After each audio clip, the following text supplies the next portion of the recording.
What's up, everyone? Welcome back to Total War Rome 2 Divide at Impera.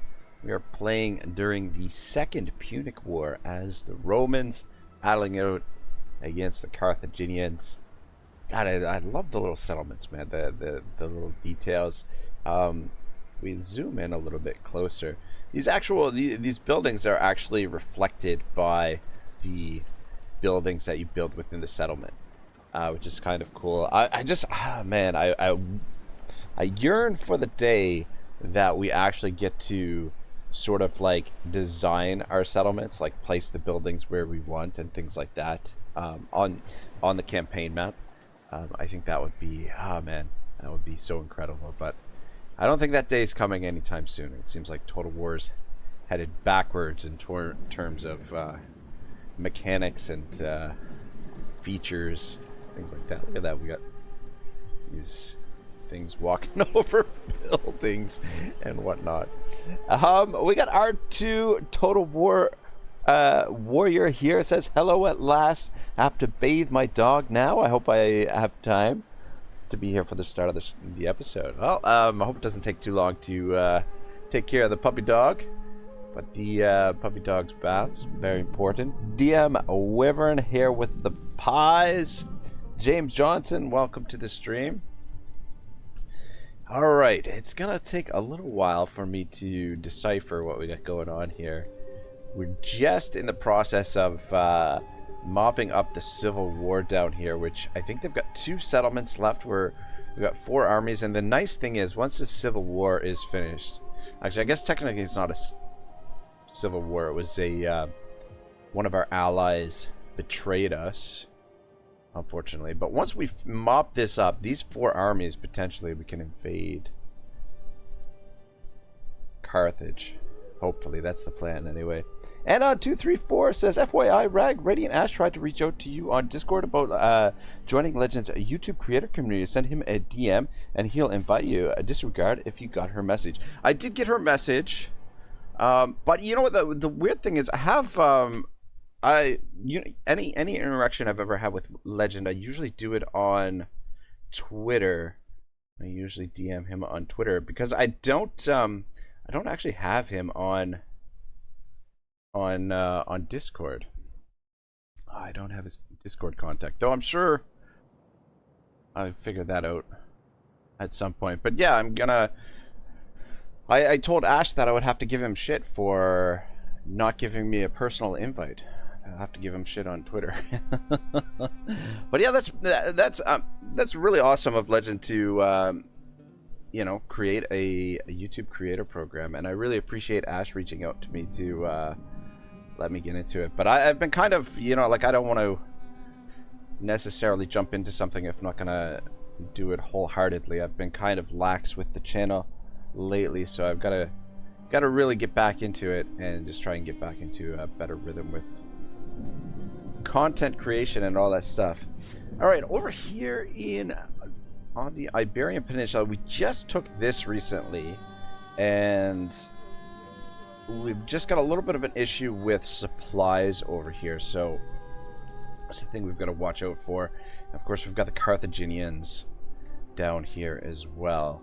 But what I'm hoping to do is to use this as our base of operations here. It's kind of in the center of Spain, and then that way we can do most of our recruitment and replenishment and things like that in that area. But yeah, the supply situation is a little bit strained because we've got all these armies using up these supplies in this area, so that will require a bit of attention. But that's where the bulk of our forces are.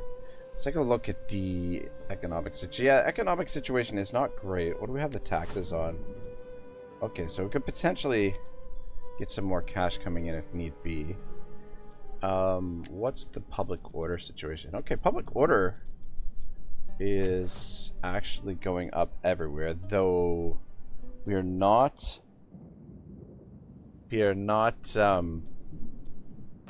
taxing a bunch of provinces, which is not always good, but I'm sure we'll get to taxing them here at some point. Marcus will fart, you son of a gun. He says, oh my gosh, It's a Ragnarok with the 15 American megabucks in the super chat. Marcus Wolfire, thank you so much, man. It's good to be back. I don't know how consistent I'm gonna be. I've just started a new job, which I'm kind of like sort of up in the air about whether or not I'm gonna keep the job or not. But I've been applying to restaurants and hotels all over the city of Toronto. I'm actually waiting to hear back from a really, really nice, it's like a 4.5-star restaurant or a 4.5-star hotel, and the restaurant is sort of at the top level of the hotel. I'm waiting to hear back from them for a bartending position, so I'm kind of hoping to get that one because it would be yeah, it's a big hotel chain, so I mean there would be a lot of perks and potential to move up. But I mean, mainly, I mean the biggest perk that I would love to take advantage with that is being able to travel, get discounted hotels traveling. But anyway, I digress. Yeah, so my work schedule and everything is kind of up in the air. I'm kind of in a very transitionary state in my life right now, just trying to get some things sorted out and whatnot. James says the arm is looking better, but the wife is looking happy about it. Oh, good. Shabal says, hey man, how are you? I'm good, brother. I'm good. How about yourself? How is life out in beautiful Israel? Marcus says, that's cool, man. Glad to see you're back for a minute. Sure have missed your content. Thanks a lot, Marcus. I appreciate it. And man, you know, it always really warms my heart to be greeted by everyone when I do come back. Like, you know, I take these occasional hiatus and you know, just to sort of get my mind sorted or whatnot or whatever, you know, if life gets distracting or whatever. But it's always really incredible to come back to such a great community and just to be really welcomed back with open arms. So I'm gonna try my best to be a little bit more consistent with the content and just get back into things and get back into the swing of things. So we'll see how it goes. But we got Total War Pharaoh. What do you guys think? Should we cover Total War Pharaoh when it comes out? Is that something that you guys are interested in, or should we just should we cover it in a way that we just tear it apart? Just really rag on it. All right, let's go with the grain pits first, and then we'll probably build this. But the grain pits help with replenishment, which is always good. We're pretty low on food right now, so I just want to get as many food buildings built as possible. I'd like to continue getting the research built up, but this uses a ton of food. That's 6 food. It's going to take 16 turns to build. Let's just take a quick scan through our territories and see what we've got going on. Yeah, so I've spent... Oh, you know what? Before we do that... Marcus says, I'd watch if you did, but I also won't be mad if you don't. No worries. Yeah, you know, like...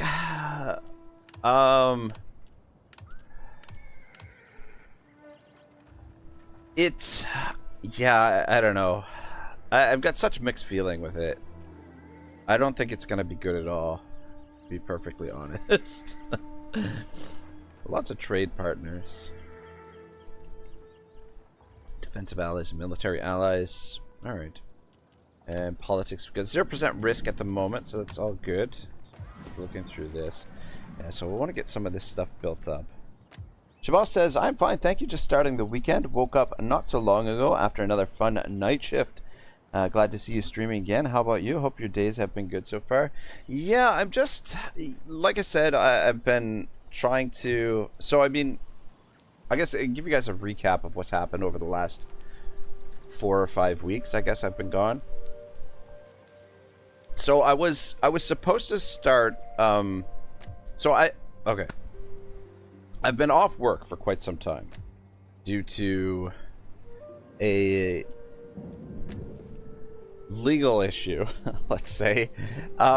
that has been cleared up. It's a misunderstanding, but it's prevented me from being able to work. Oh shit, not that one. Yeah, I haven't been able to work, so I've been off work for over a year, which has been problematic, to put it lightly. But during that time, I'd been on leave from my employer, and so I went to go. So I informed my employer that I was ready to come back to work, and I go in, talk to the GM of the place. So they essentially transferred me to a new store, right? Well, initially when I was going to come back, I requested to transfer to one of the stores in Nova Scotia, and so I didn't hear back from them for like 2 or 3 weeks, and then finally they got back to me like, oh sorry, there's no positions available. So then I gave them a list of stores I'd be willing to come back to work at here in Toronto, and they picked up literally the bottom one on my list, and I'm like, okay, fine, whatever, I'll just come back, work at this place. And I go in, I speak with the general manager, and he's like, okay, perfect, this is what your schedule's going to be, this is what things look like. I just have to okay things with the regional manager. I'm like, okay, fine, whatever. Anyway, I don't hear back from them, and then, a number of days go by, and I get in contact with the company, and they're like, oh yeah, the regional manager said no. And I'm like, okay, that's really strange. So then I contact someone from head office, from HR or something, and she's like, she sets up this meeting with someone, and so I meet with this person from head office over Zoom, and she says to me that unfortunately the company is not able to find a position for me at this time, and that they were letting me go. So I was given like a severance package, which was okay. I mean, it's, I haven't been working for a while, so it's quite a bit of money, but I'm out of a job. So I've been, over the last 5 weeks, I've been trying to find a job, trying my best to find work, but it hasn't been, I don't know, I mean, the job market is not super great right now, and my skills are somewhat limited as a quote-unquote philosopher. But anyway, I mean, I primarily work in the hospitality business, so I've been trying to find, just something that I can sort of get by with for now, and then hopefully focus on some other projects. It's kind of part of the reason why I like working hospitality, because I studied, so years ago I studied computer science, but it really wasn't something personality-wise that I should have done. Can't decide what I want to build here. I guess we can come back to that. So eventually, I decided to go back to school to study philosophy. So I did a degree in philosophy and professional writing. And I mean, career-wise, my goal is to get back to school and finish my... So I've got a degree in philosophy, but I want to do my master's in philosophy, and eventually my doctorate. And kind of, I was hoping that YouTube would potentially be an avenue for me to be able to do that, to sort of earn a little bit of money on YouTube while I study. And part of the reason why I've worked in hospitality for so long is because I can work somewhat limited hours and still focus on going back to school or focus on working on YouTube or whatever. So yeah, anyway, that's the plan. Just try and find something that's not too demanding, focus on YouTube for a bit, and then try and get back to school for the philosophy degree. But anyway, sorry guys, that was a long freaking ramble. My apologies. All right, I'm way behind in the chat. I'm going to catch up in the chat here. Marcus says, I'm going to wait for a massive discount since I've already bought the first half of it. Yeah, no kidding. It would be kind of cool if it like added on to Total War Troy, Total War Pharaoh, that is. James says, I'm not at work at the warehouse, no more, but I will start work in the steel mill. Ooh, man, steel mill sounds like hard work. R2TW says, I'm back. Another type of buildings that reduce Empire maintenance are the upgrades from the aqueduct. Ah, interesting. That's good to know. Cheval says, legal problems. I'm starting to discover dark sides that I didn't know about you. I'm glad to hear that everything worked out. Yeah, you know what? Cheval, it was just a major misunderstanding. It's a really long story. But yeah, what it sort of essentially boiled down to was a major misunderstanding, and it's all been cleared up now, but unfortunately it cost me a year of my life. R2 says, but however, the library is probably the only building that allows unlocking intellectual traits or skills for your generals or admirals, and maybe for your governors as well.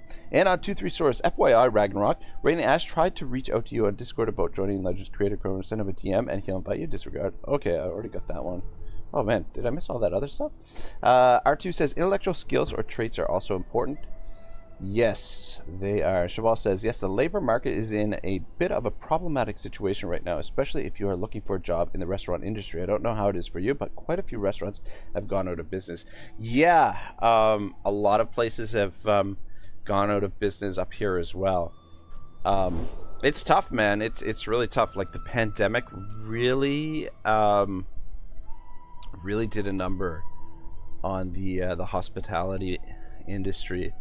And you know, and now, you know, all of the inflation, you know, like the cost of food is hurting restaurants now just as much, or almost as much, as all that stuff. So it'd be interesting to see how things pan out. I'm just wondering what okay, this guy can't. Oh, he does have movement. Okay.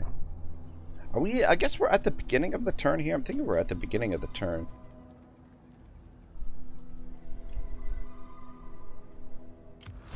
Okay, we're sieging here. He can't quite reach down there.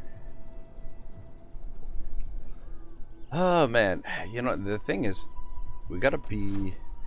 These provinces should have plenty of supplies. Yeah, plenty of supplies there. Yeah, plenty of supplies there. Plenty of supplies there. Okay, yeah, these provinces all have plenty of supplies, so we don't have to worry too much about supplies for the armies. However, we are in rough shape with some of these forces. We do have an army back here. R2 says, intellectual skills are for various things, reducing empire maintenance, improving diplomacy level with all factions, and improving public order, etc. Yeah, reducing the empire maintenance is huge. James says, now the only job we'll hire Jack is coal mining company. Oh man, coal mining, that's gotta be really tough work, man. Holy smokes. Alright, you know what? Public order is good here. So I'm kind of thinking we build another farm, to be honest. Because public order is fine.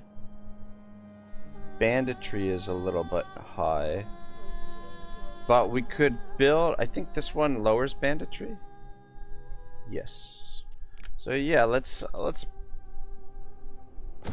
build another farm there. Because we're gonna need heaps of food. Food is gonna be a really important asset. What are we doing for... Where do we have edicts presently? An edict here, just additional tax rate, that seems fine. Where's our other edicts? Over here, tax rate as well. Which more or less makes sense. It'd be nice if we controlled this as well. But that's fine. And I get the feeling that's probably the only place. And yeah, we're gonna go with a farm here too. I demolished that building for something. I wonder what it was, what I was thinking at the time. Shabal says, yes, in the epidemic, if you wasn't a restaurant that could only rely on food delivery, they usually went bankrupt. Yeah, man, it's really too bad. Do we want to build the aqueduct first, or the... Okay, allows the improvement of intellectual character trait and helps prevent from increasing.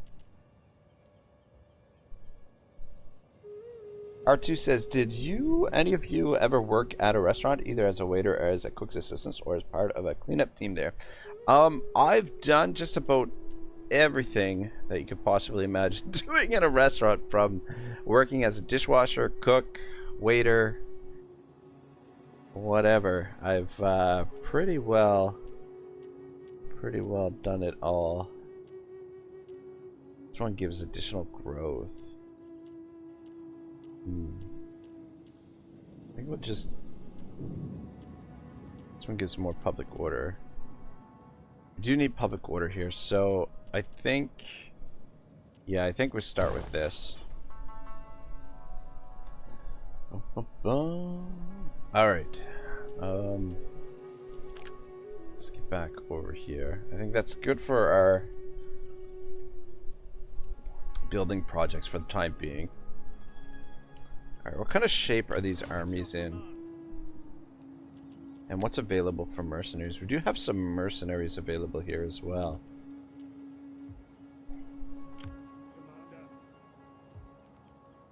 We have available for mercenaries. Okay, we can't afford... Oh, the mercenaries are really expensive. Ready for battle. We hunger for battle.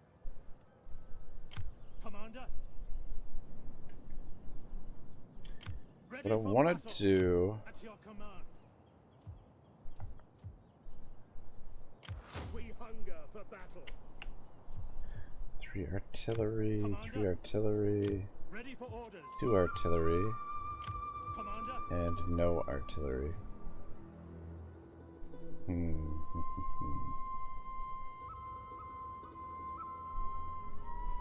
James says all the guys in my family are good at the manual labor. Hey man, manual labor, it's good money, man, if you're, you know, good hard work, honest hard work. At your command. Shabal says Rag loves working in restaurants, and I personally also worked in almost everything in restaurants except cooking the food. I also worked a bit in hotels, which were about the same thing, only worse. Yeah. I worked in a hotel once, and it was weird. Like, it was like, I mean, it was interesting, definitely an interesting experience, but it was a different vibe than working in restaurants. I'm not sure how to explain it. It was definitely a little bit different. R2 says, I think the payment when working at a restaurant or anything similar to that depends on the restaurant, how long you work per day, what you do there, etc. Yeah, no, 100%, 100%. It varies so much between where you're working, what restaurant you're working at. All right, we want to do some...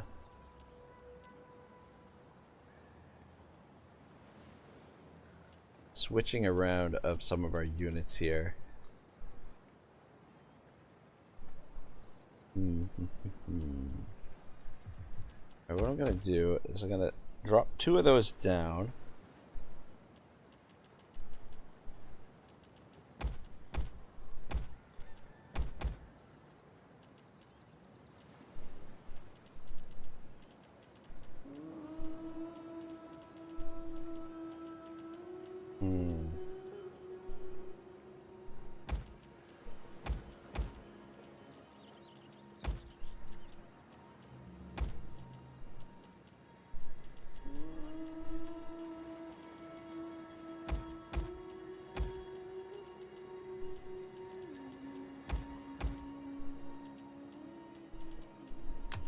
Advance. Let's do that for now. This guy's got 20 units in it. Okay. Ready for orders. Alright, yeah, that works. Alright, you move to here. We hunger for battle. 1, 2, 3, 4, 5. Ready for battle. Ready for order. Advance. Alright, so put one of the baggage trains over there. And 2 of those. And I guess we can take those 2 swords. Okay.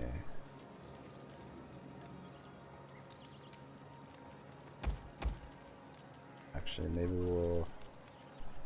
Okay, yeah, 2 swords and a spear. At once. Feel like that. Forgive me, but I cannot. We hung. Make haste, men. All right. Ready for orders. Commander. These guys, we'll send them Ready down for to battle. here. Unfortunately, but we might. Oh man, they're just out of range there. Commander. And then down here. Alright, We yeah, hunger you for move to advance. here. Gathering supplies. At your command. What do we get for artillery pieces in these armies? Ready for battle. At your command. March. Okay. Ready for 3. orders. Ready for battle. Okay, this works out well. We can put 2 artillery in We each hunger army, for battle. essentially. At once. We'll do that.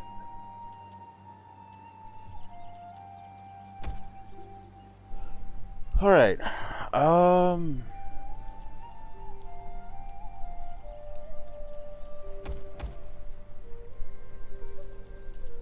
Who's in decent shape here? Who's in bad shape? I want to try and reorganize things a little bit so that troops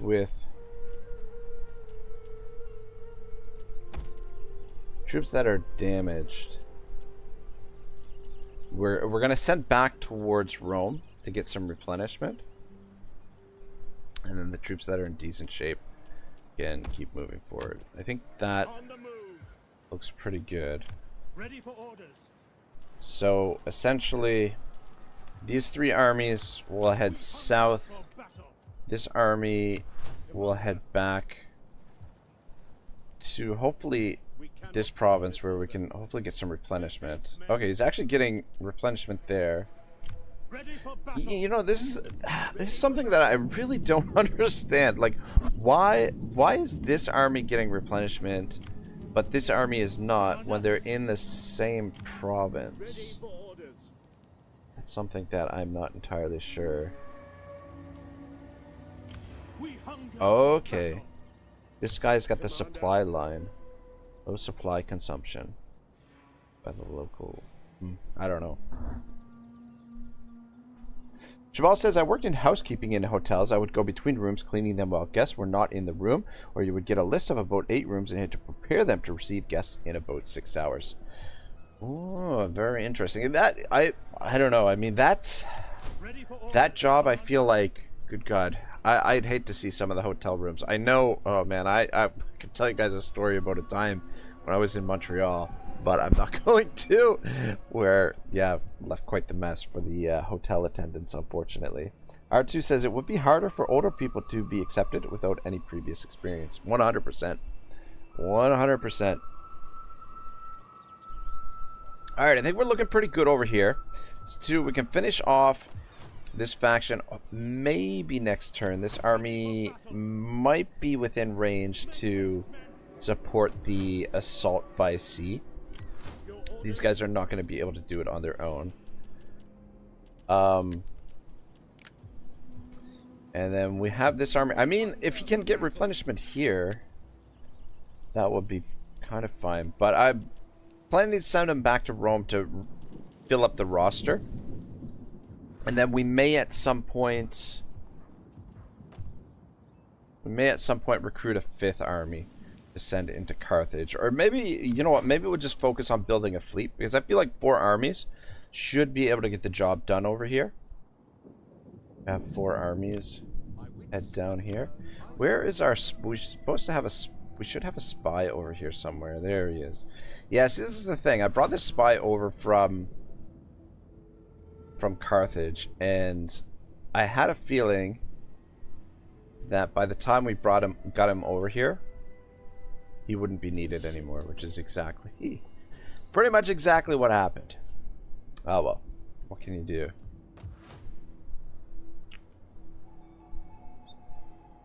Alright, looking good.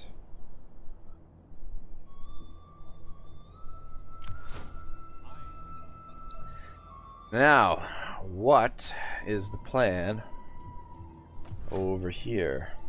Commander.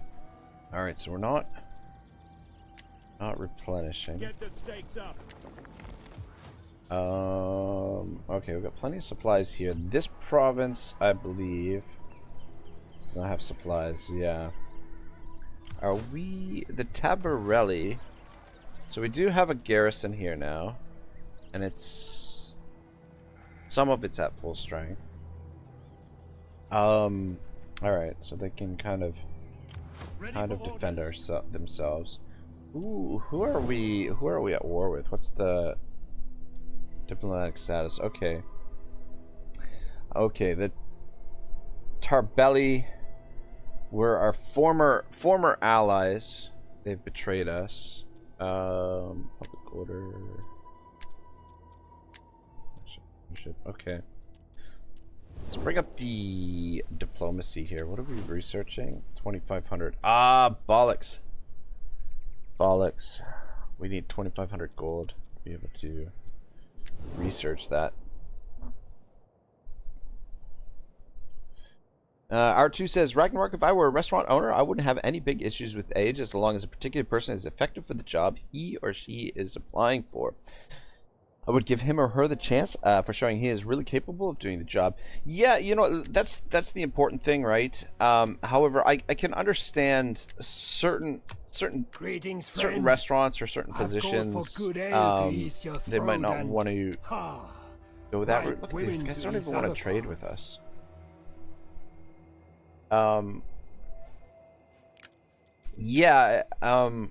Trying to think of an example, like a sports bar, for example, might be a little bit particular about who they hire necessarily. Just, you know, like sports bar. I mean, here in Canada, anyway, sports bars typically, like they want to hire, you know, hot younger girls to do a lot of the work. Though, you know, you'll see occasionally, you know, a guy behind the bar, because I mean, guys want one of two things: either they want to, you know, be served beer by hot women, or they want a guy to talk to about sports. So I can kind of see it going either way. But anyway, that's sort of one example, I guess. Cheval says, and yes, in most countries, working in a restaurant is usually for young and inexperienced people, although there are some countries where being a waiter is considered a profession, and there are hotels whose rooms are terrible. I think I did a good job. I have seen worse hotels during my trip in India, but I am afraid to compare hotels in Israel with hotels in India. Is not fair. Very true. Do we have some agents over here? Yeah, no, what you're saying there, like, the thing is, like, if you're gonna make a profession out of waiting on tables, you know, like, as you get older, you want to be serving in places that are a little bit more high end, right? And I mean, it's really unfortunate. Before the pandemic, I was working at a kosher steakhouse in a fairly affluent part of the city, but unfortunately, like, through the course of the pandemic, when I was working there, I was kind of like, I was the newest hire, so when it came to cutting down staff, I was basically the first one to go. But it was, yeah, a place like that was very, you could make a lot of money working at a place like that. It was a really good environment. But I mean, yeah, there's a big difference between, you know, working in sort of like a casual dining restaurant and like a fine dining restaurant, or just sort of like a you know, a greasy spoon type restaurant. I mean, there's all sorts of different types, but I mean, if you're gonna make a career of it, you want to be working in places where the menu items and things like that are a lot more expensive. James says manual labor is the only thing I can do. Man, you know, if you, depends on, you know, what you want to apply yourself. I'm sure if you wanted to do something else, it's just a matter of applying yourself and you know, learning, gaining the experience to do whatever it is you might want to do. And Shabal says, why wouldn't you want to do a sports bar and see an 80-year-old waitress? Yeah, exactly. R2 Shabal. Well, not a very old person either. Hey, man, you know, there could be, you know, those that could be in demand in some places. Who knows? All right, so we got this army here. These guys are our allies.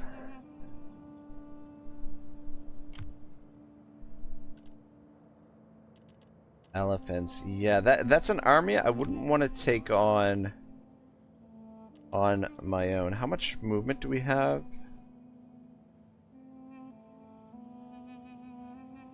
Cost 10% of a force's total movement. So let's see what happens down here with this guy. But I want to position this army down here. The army's in pretty good shape, but there's some elite stuff in here, and they've got us outnumbered cavalry-wise. We'll just go into encamp stance. Ideally, I'd like to see them fight this army first, and then we could potentially hit them.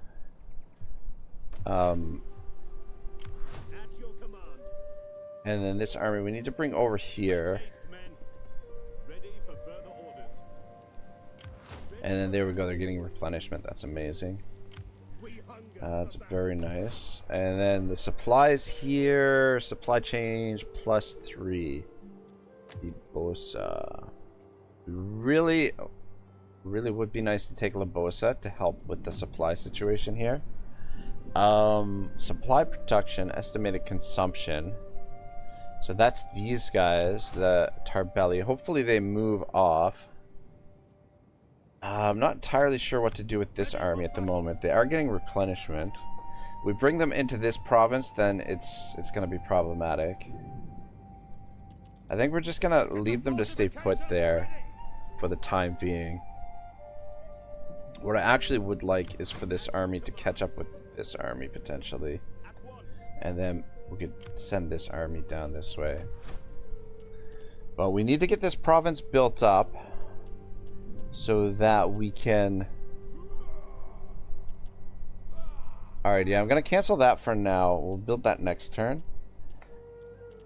Because we need the money for the research. But we need to get this province built up so that we can do some recruiting here. Though population is pretty low. Bollocks. Alright, yeah, it's probably just going to be the 3 armies on their own for now. Though there's a lot of mercenaries over here that we could hire. That's interesting. What's available for mercenaries here? There's a lot of you know what? We could build a mercenary army potentially if we wanted. Having 4 armies over here would be ideal. R2 says, do you prefer working during the day or at night in a restaurant or anything similar to that? You know what, that's tough. You know, like I've done both. Like I worked at a breakfast during the pandemic. I was working at a breakfast place, and it was nice having that schedule. Working like mornings, you know, getting up early. You know, like getting up. I've never been much of a morning person. But being off early, like working at a breakfast place, I was done by like 3 o'clock every day.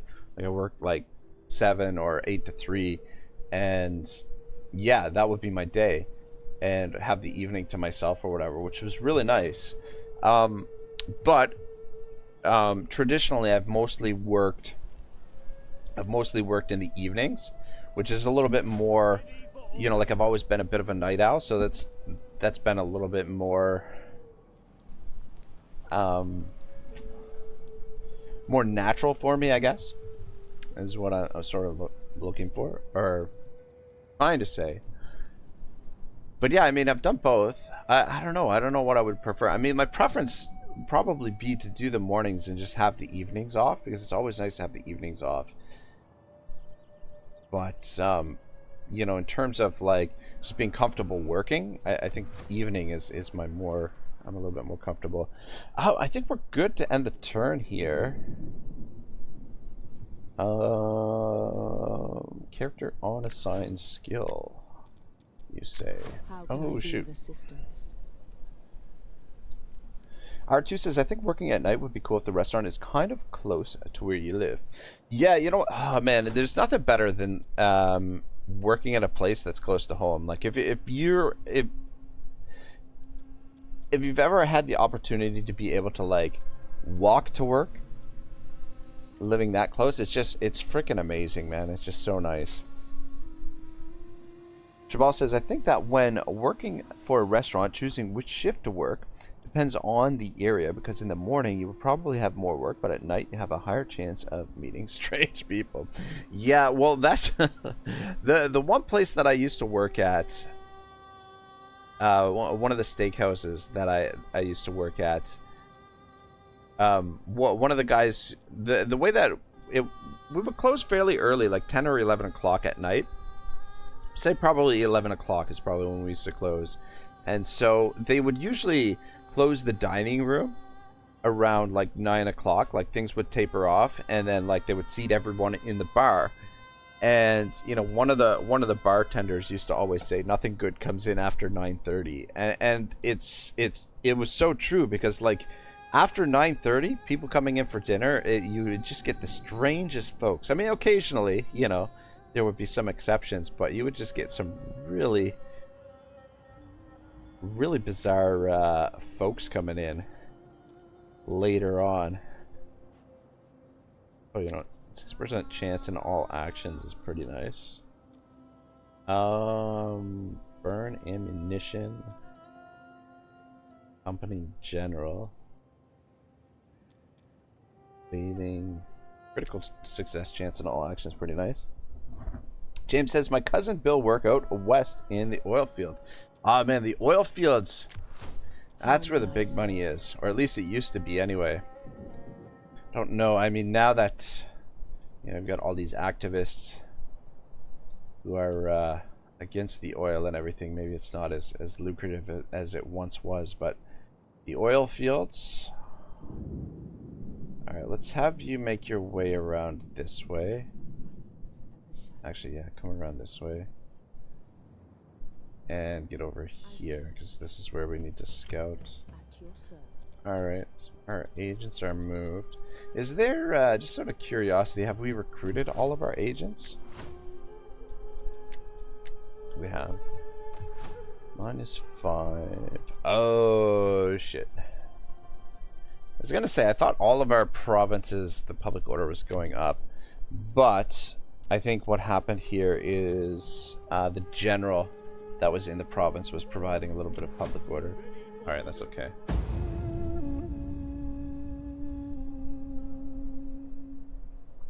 R2 says only a minority of people have the privilege of working close to their homes.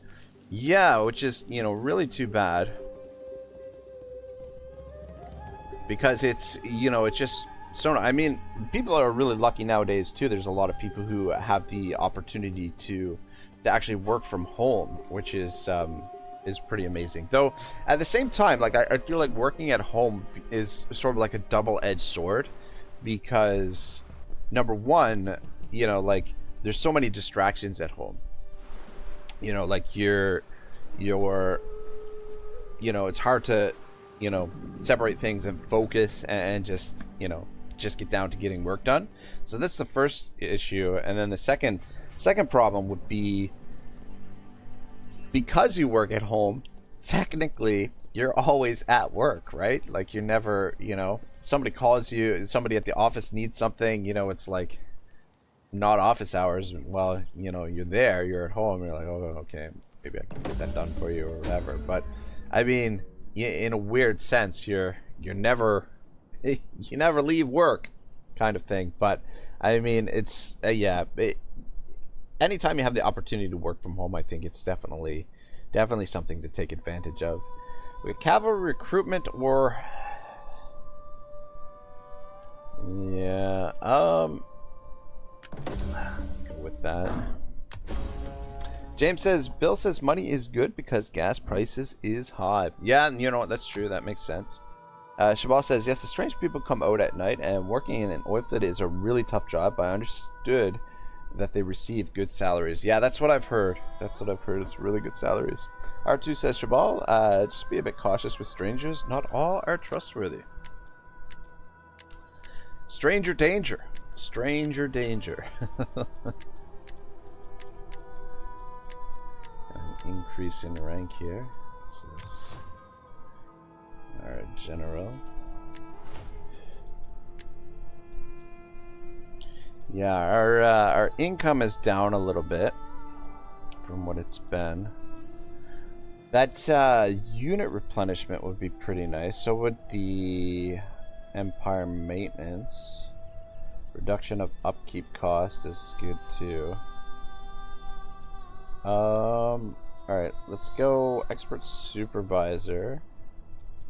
Let's go military governor. And let's go with reduction of upkeep cost. Any little bit. Alright, let's take a look at the political situation. So we're still at 0% risk. Alright, that looks pretty good. Characters we've got for politicians. Virginia. Man, I don't know if this goes down at all or not, but it...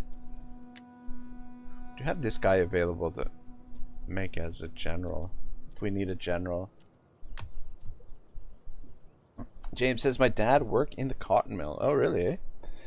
Nathan Gutierrez says, howdy, Rag, you hell's angel looking hoser, and happy Saturday, bro. Happy Saturday. I missed... Oh, shit. Why does this guy have more movement now? That's interesting. I don't know if this guy's going to be able to make it for this fight. Nathan, good to see you, brother. We're still Friday. Still Friday, right?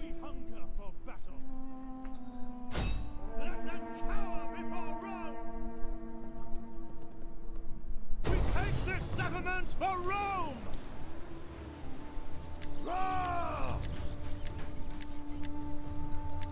Alright, I mean, it's an easy auto-resolve, but we've been mucking around on campaign map for almost an hour now. So I feel like, why not get a battle in? Some action. R2 says, how about working in pizza and any kind of fast food delivery? I think you earn only from the client's tips. That'll be interesting, but I don't know. I mean, I hate driving in the city. It's, ugh, I hate it. So I don't know. I mean, though, I guess you probably get used to it and whatnot, but I don't know. That kind of job, like, oh man, I feel like that would be, it could get really stressful when you start getting like a lot of orders and stuff like that.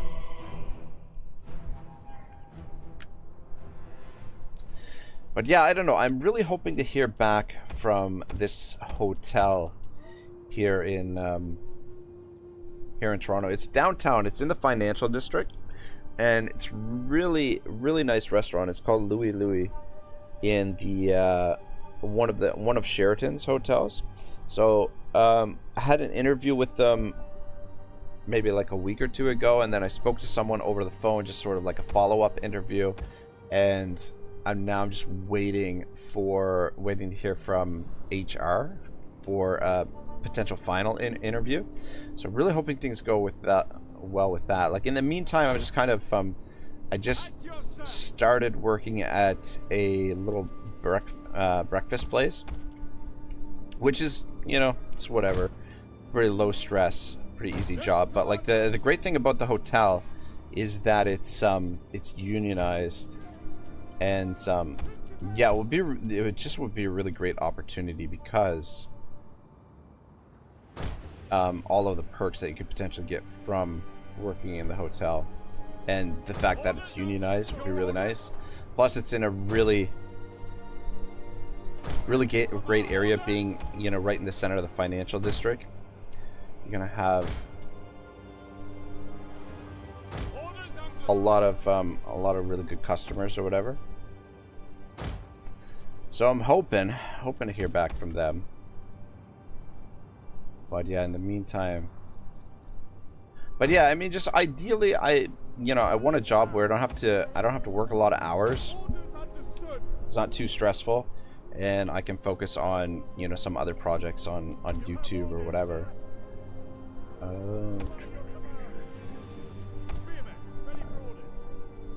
Just gonna position you guys over here.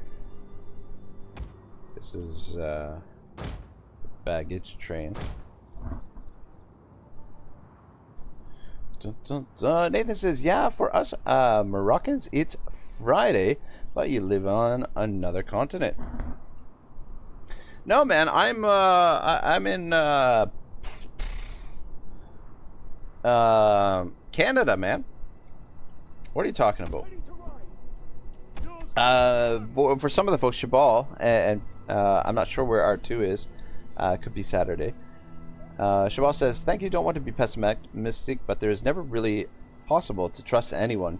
Today, you may be able to trust your family, but that too has only changed in the last century. I work in the following way. I hope that people will be good, but I know that they usually are going to do bad things.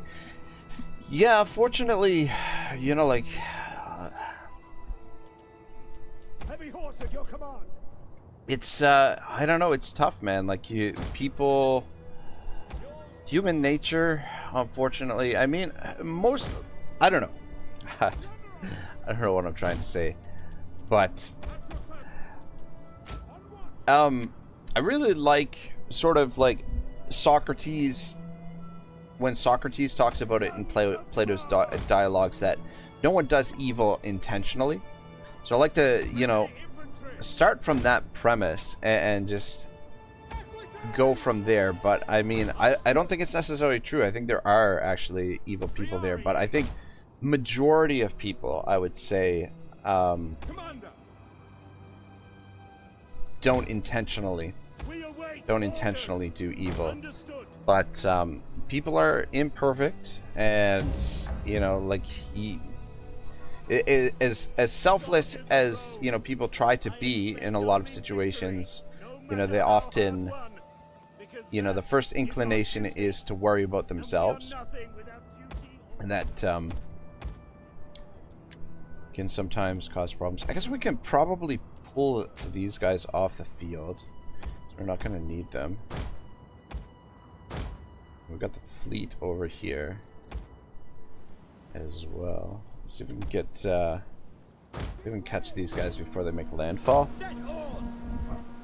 R2 says, yeah, some customers are impatient. 100%, man. 100%. Drop you over there. James says, my cousin Jeff worked to clean up chemicals. He's 29 years old, but he's looking like 60 years old. Oh my gosh, that's I wonder if that's because of the chemicals, man. That's wild. That would be that's pretty crazy. Pretty crazy stuff. Just keep you guys down here in reserve, and you guys move up there. You boys position back there.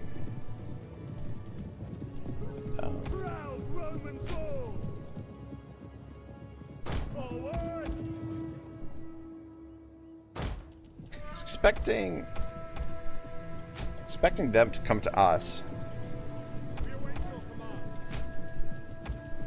At your service.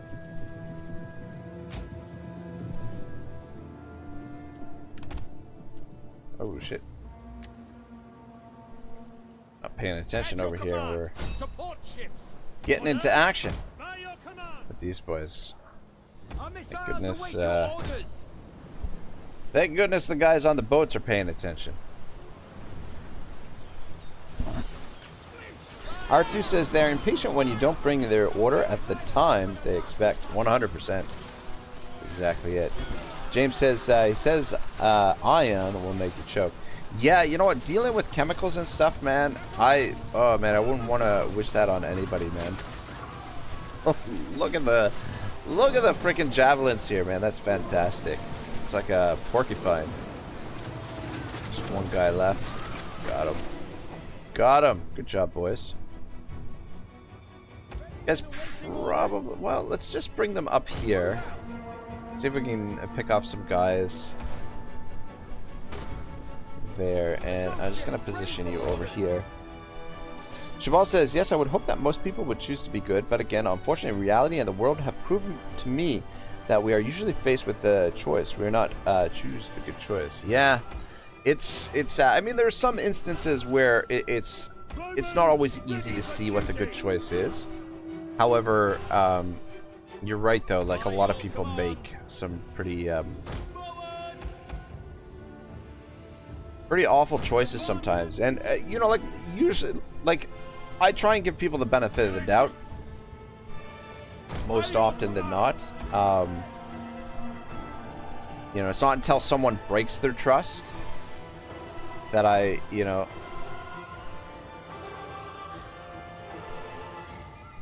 like I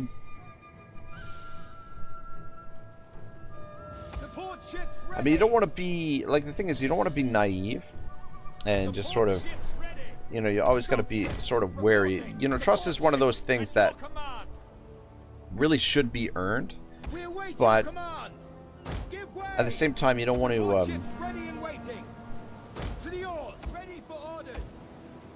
to not trust someone just for the sake of not trusting them, right? But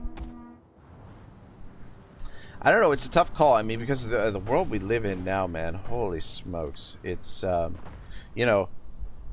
Scary thing is, you know, it seems like the people that you can't trust the least are the ones who end up in positions of power and authority. Like, the least trustworthy people end up as our politicians, political leaders, and the people who end up running major corporations and things like that. Alright, I don't really want to land these guys here because I think it'll trigger all of these forces to sort of turn around. So I'd rather have them come to us over here. R2 says, before starting a citadel assault battle, it's safer to pool all your units together like you did at Ragnarok. I don't recommend putting them in different sides of the city, because sometimes the enemy gets out of the city and attacks a small portion of your army on one side of the city. Yeah, you know, that's a really good point.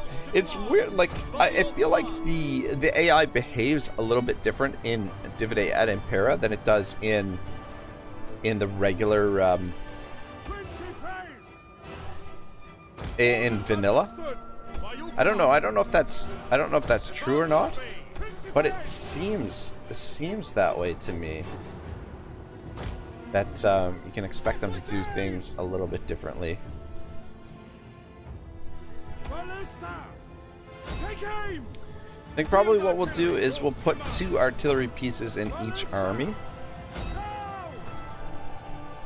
Maybe. I don't know. I mean, we could always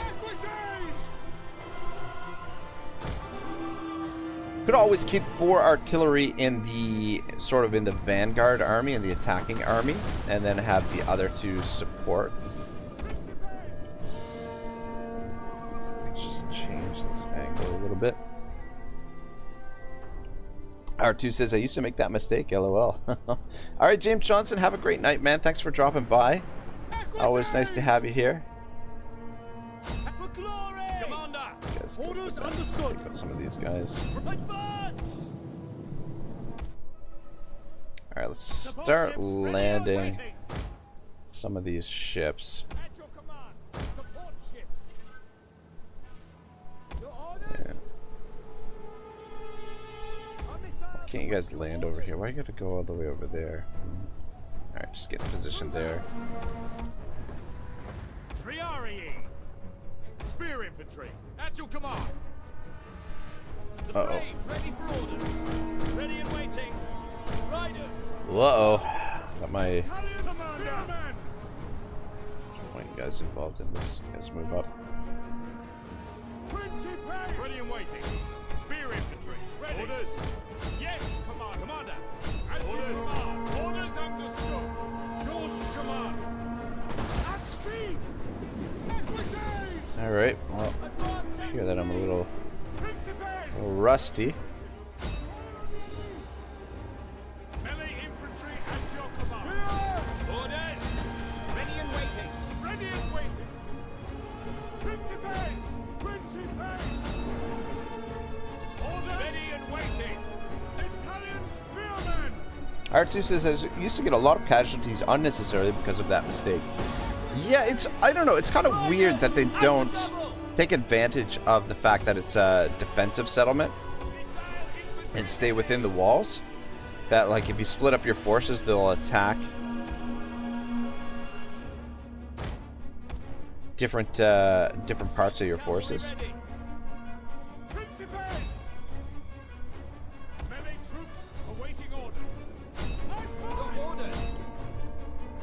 Actually, you guys get in there. Around this way. Yeah, I feel like we've taken a few casualties here that we didn't necessarily.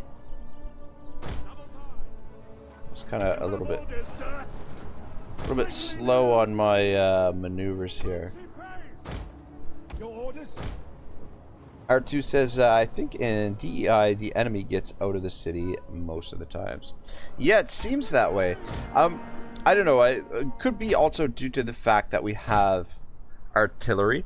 Find that if you have artillery in your army, that the AI will charge out after you, rather than wait for you.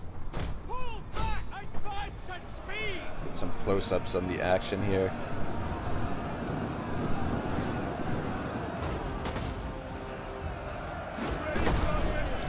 How about you guys hold your fire, because I think we're getting a lot of friendly fire.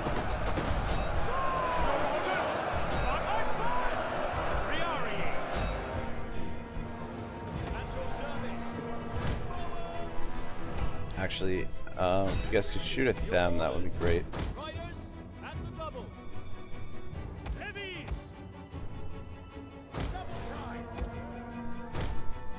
Vacoma, what's going on, brother? How's your Friday evening / potentially Saturday morning going?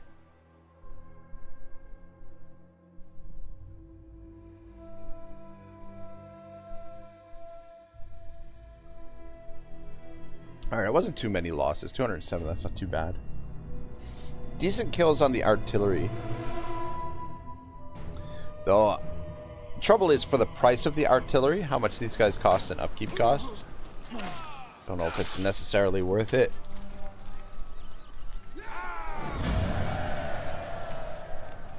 Alright, we'll just occupy. We hunger for battle. Vacoma says, I'm playing Have a Nice Death. What the hell is that, man? I guess we're getting rid of that. Might as well leave this here. And have a nice death, eh? I guess we'll go with the herding ground.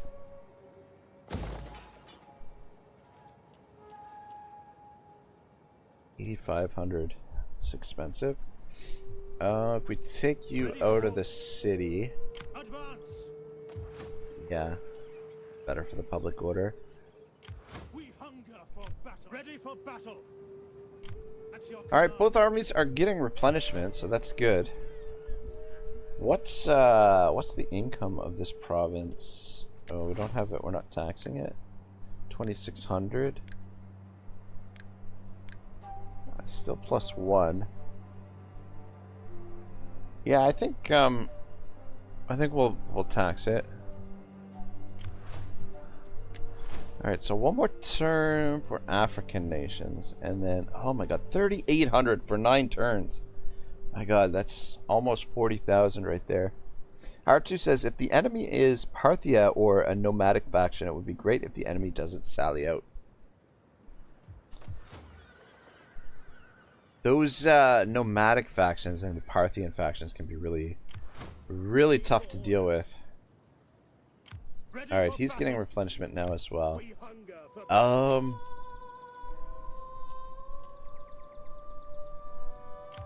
your command. Yeah. So we can either hire some mercenaries here to fill in the army, or head back to Rome to recruit armies. I mean, we can get on the move if we hire the mercenaries. And I guess we'll wait.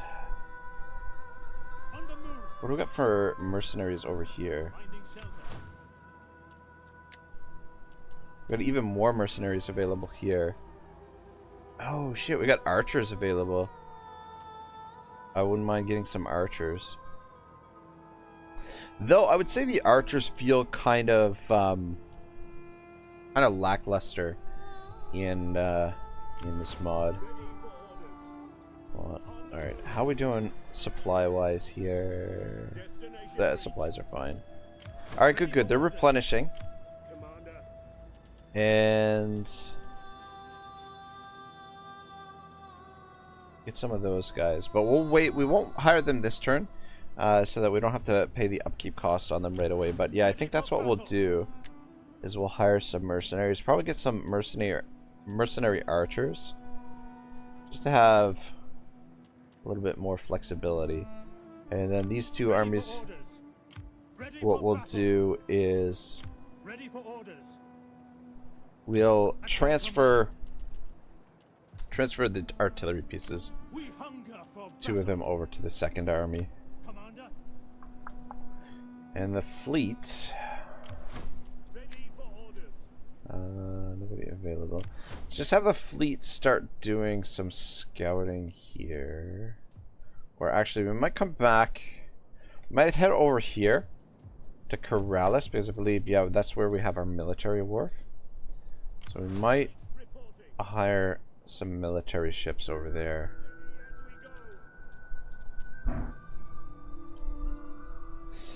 R2 says, I suggest you disable taxes in a recently conquered city so that the population grows faster for better public order as well. You know what? That's a good call. Yeah. That's a good call. Lord Sat says, is these Rome 2 with mod, or is it remastered? This is Rome 2 with Divide ad Impera mod. R2 says, Lord, Rome 2 with the... Oh, there we go. It increases the game difficulty. Increases the game difficulty, but also adds a lot of different nuances to the mechanics to the game. There's a lot of, you know, like, a lot of additional bits and pieces, you know. For example, the population. Population is fleshed out quite a bit in this mod as well. Alright, what's the plan over here in Espanol? My skills are yours. Oh, we should probably come back this way and just keep an eye on these guys. What can you do to harass them? Army sabotage. Destroy ammunition. Don't have very good chances to do that.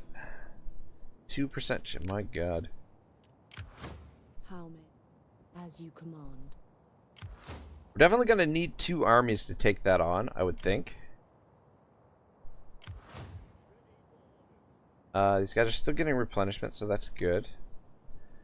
But yeah, we'll bring them around this way. How is how are the supplies holding out here? Ooh, man, not great. I mean, we've got a decent amount stored up, but there's 5 armies in here right now, which is why it's going down so quickly. We would be able to launch the attack there. Let's stand beside these guys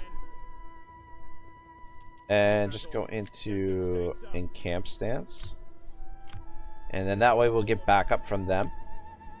I just want to make sure. Let me double check. These guys are... They're not at war with Carthage, so that's bad. Sit, friend, and let us talk. And let us have good wine until we can talk no more. R2 says, or Lord Sat says, thanks, it's a nice mod. And R2 says, yeah, new game mechanics are introduced, such as supplies for armies, population systems. Supplies are the food destined for the armies, 100%. Bum, bum, bum, bum, bum, bum, bum, bum, bum, bum.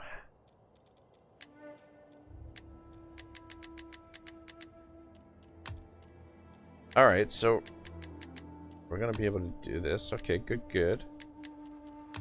36.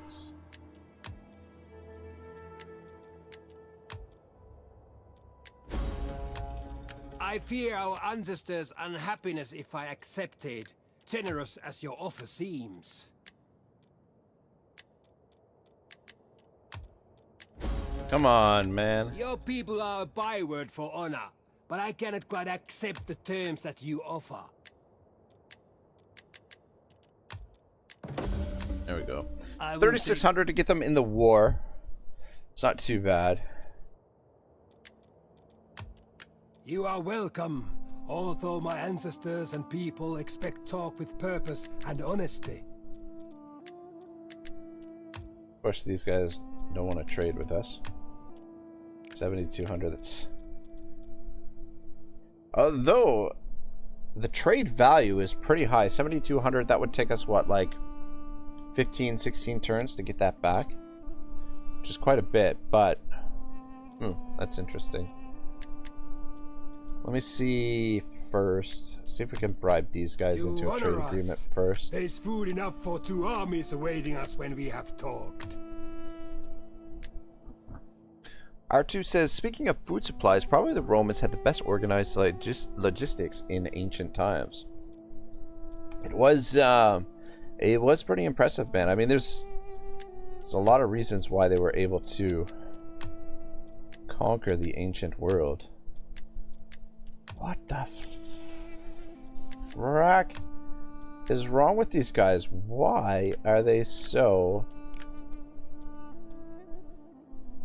Man, expansionism, cultural aversion. This is redonkulous, man.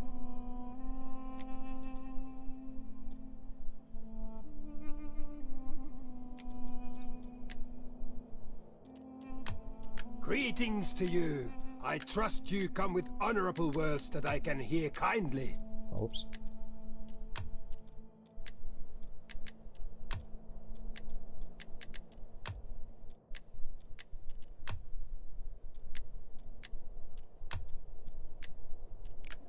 Alright, we're not going to spend that kind of money on trade. Not right now, anyway. I mean, later on, if we've got a little bit more income coming in, maybe we might go ahead and do something like that. Let's take a look here. We've got a couple places the public order is dropping down. We are building this. That'll help. That's not going to help, though. So what are we going to do for the public order here in this province?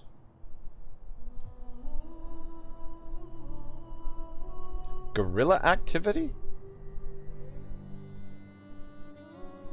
Rival champions' guerrilla actions are causing disarray in the province.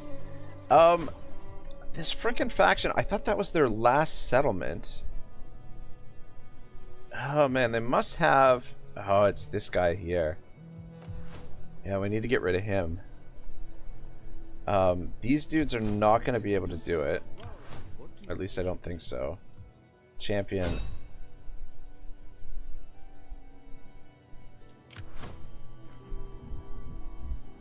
R2 says, even though Alexander's logistics level is kind of tied with the Romans, there is almost a tie between Roman logistics and Alexander's logistics. That's really interesting, actually. I mean, the Romans adopted a lot of the practices of the Greeks, and part of the reason for their success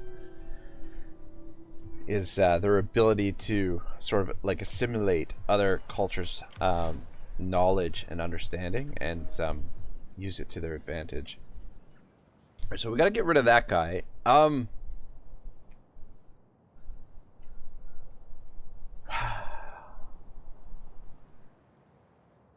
How is it that this faction is not destroyed? Let's take a look at the diplomacy here. Okay. you brave of... They don't want a peace treaty. So they must have a fleet off the coast of Sicily here. Ah, there it is. There it is. Where's my fleet? Ah, I was sending it over here. God dang. Alright, you gotta come down here and get rid of them. Can you recruit this turn? It is an honor to serve Rome. Alright, yeah, probably be a good idea just to pick up a couple extra Rome needs more ships. ships. Oh shit, look at that. Alright, there we go. I mean, these guys will have their uses. How can I be of assistance? And yeah, you just get on the move. Send you back over to Carthage. When the armies get over here, we can probably drop these guys into the armies. But it'll be a number of turns before we get over there. All right, where else are we having issues with public order? So, Santium. It's just once this faction is defeated, this guy will disappear. So that'll sort itself out. So we should be theoretically we should be okay here. We are building this. That'll help with public order. We're building this. That'll help. These actually increase public order as well. For a second there, I was thinking squalor is the same as public order, but it's not. Gallia Hispania, it's going down -3. It's fine for now. That decreases the public order, so we don't want to do that. Requires the livestock resource. Okay. That. Yeah, unfortunately, this province is perpetually going to be a problem. Alright, now let's get some stuff built here. Let's go with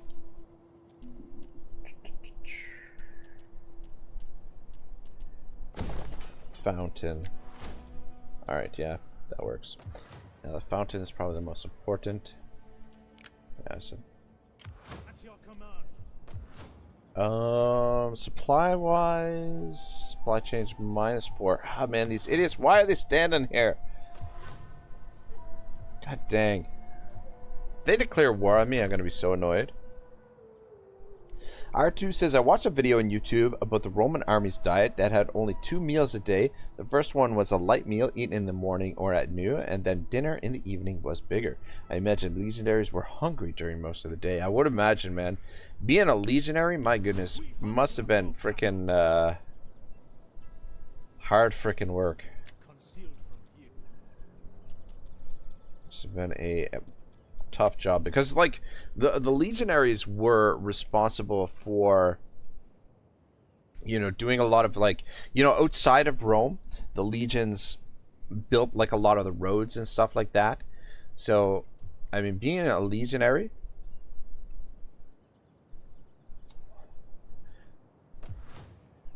I would imagine, you know, like the day-to-day duties of being a legionary must have been fairly exhausting. I wonder what to do with this army.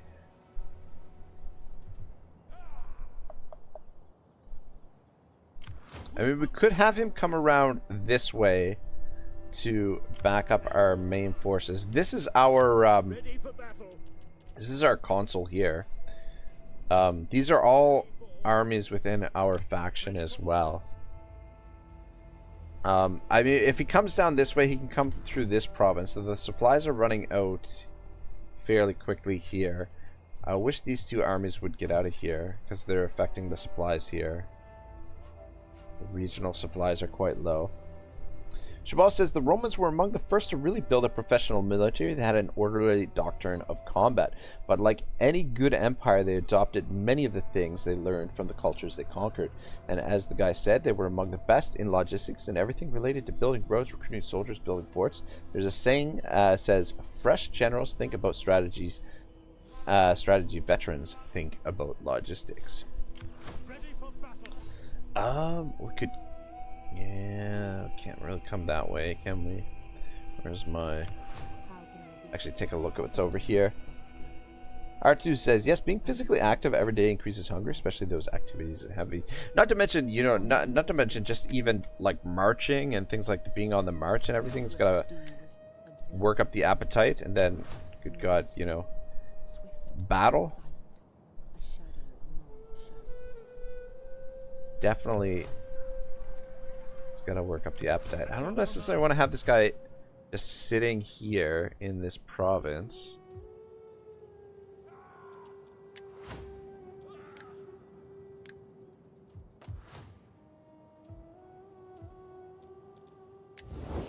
Though,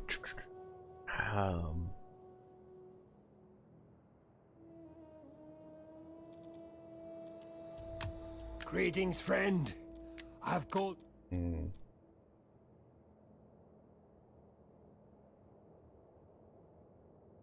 could go to war with these guys, come over here to conquer some of that territory, but I think we need a second army to support them. However, I kind of want to focus on Carthage in the south here for the time being. I think we need to get this guy down here. The problem is moving through this province is going to mess up the supplies in this province for a turn. But I guess it's only one turn, and then we can get him over to this province. Yeah, let's have him come around this way. I do want to recruit another general here. There's a lot of mercenaries available that we could pick up. Ready for battle. Just to be able to have four forces. What does this allow? Hastadia and Velites.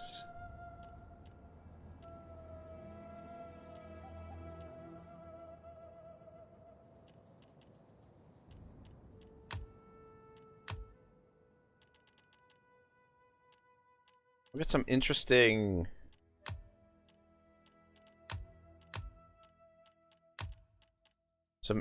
auxiliaries available here. Very colorful units. Kind of weird. Okay. Yeah, going to level 3, it doesn't unlock any new troops, it just increases the size of the garrison, and then we get some additional stuff over here.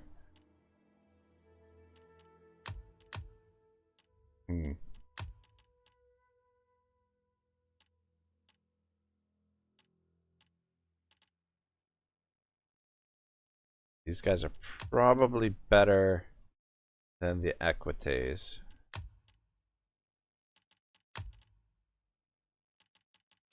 Yeah, melee attack, melee defense is a little bit better. Though these guys, their melee defense is better. Charge bonus 47. Charge bonus 40. Weapon damage 32. Weapon damage 26. Armor piercing 5. Armor piercing only 3. Bonus versus infantry 4. 1. Bonus versus cavalry 3. Bonus versus cavalry 0. Yeah, you know what? Probably the Equites I'd prefer, to be honest. Alright, R2 says, even if you don't do heavy physical activities, you will still be hungry during most of the day if you eat just a light meal in the morning and another in the evening like the legionaries. Yeah, no, 100%, man. Shabal says, yes, I can tell you from personal experience, after a 30-kilometer march, you develop a bit of an appetite. In the end, after that, the first thing they give you is water and fruit. Oh, really, eh? Water and fruit. I guess, you know, the fruit, you know, it's got the sugar, the energy, get your energy back up right away, and obviously water. Most important thing for a soldier, I would think, is to stay hydrated for sure. All right, yeah.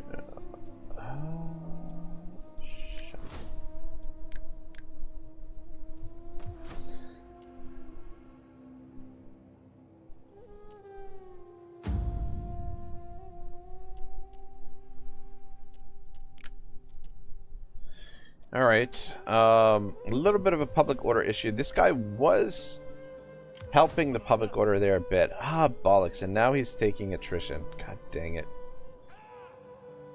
That's what I wanted to avoid. If I do that, does he still take attrition? I think so. Alright, I think we're going to end the turn here.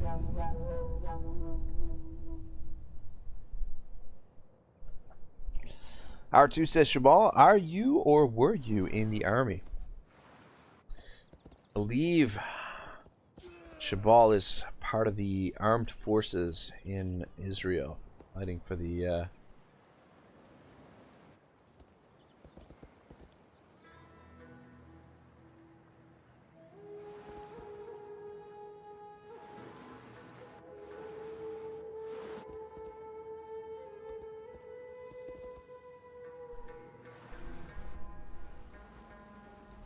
I want to recruit more troops, but we really need to get our income up.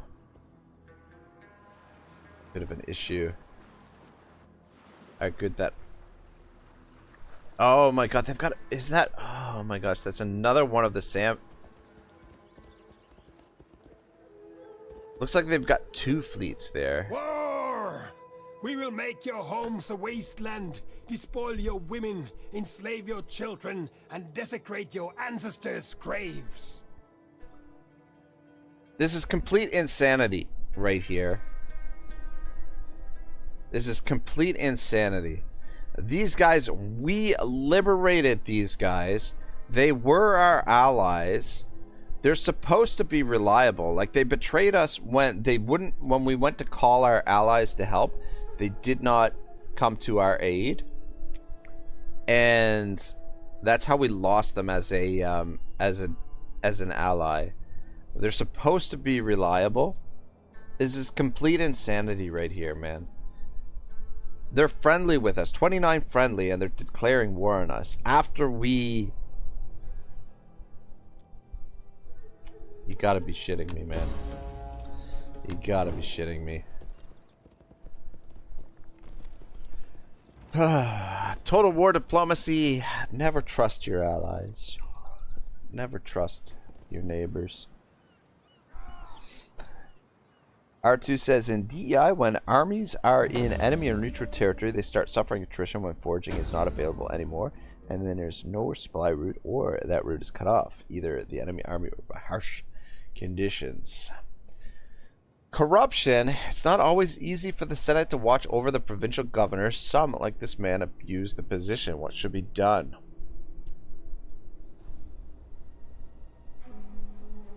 Let's do punishment. That +4 public order per turn, all provinces. Would be nice. Lasts for 4 turns. Don't mind if I do. African mission is complete. Desertion. Mission successful. Very nice. Control 35 settlements, either by direct ownership or through client state. Bonus objectives, only 1 of 3 though. Objective issued. Completely control 11 provinces, either by direct ownership or through client states and military allies. Rank 7.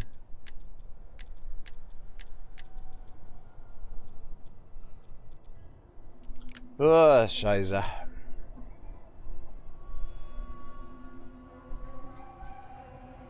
Shabal says, in the end, if they give you a lot of food, you'll probably eat like a crazy person. Usually you have to continue your training day after that.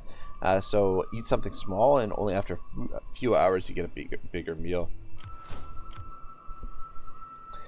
Well, I mean, I guess it at least gives us the opportunity to get rid of these armies. The only issue is that we're pretty heavily outnumbered here. But alright, what's supplies, total supply change -31. Yeah, that situation supply. We could grab those mercenaries. We could recruit a general, grab the mercenaries. Plus we're gonna get the garrison force to help us there as well.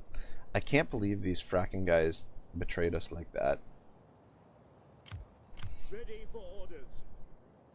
And then we do have Commander, this army here we to hunger deal for with. battle. Try and set up an ambush here potentially. Ready for battle. I don't know if it'll work though. Why is this guy's movement so slow? Or we could go for this. This is another issue with having allies, is that we got these guys to join the war here, but they could potentially come in and scoop up some of this territory instead of us. That's guys on our team, I think. This is super annoying because I was gonna focus all of my armies in the south against Carthage. out.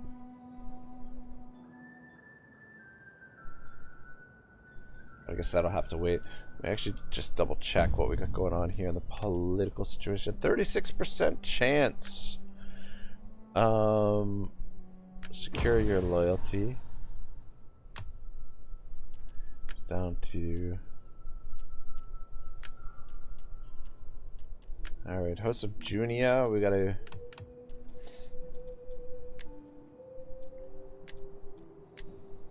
Alright, let's send this guy on. Let's send him to. Alright, send a diplomat, that's the cheapest thing to do. And. See if we can improve the relations with the Massilia. Gets down to 16%.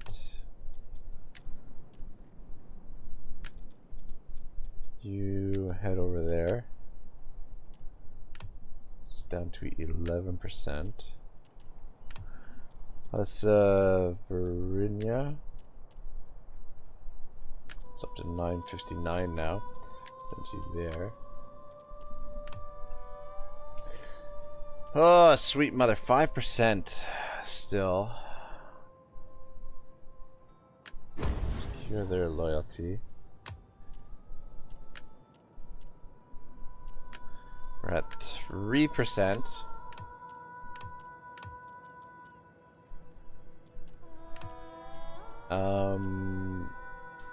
Junia and Varelia.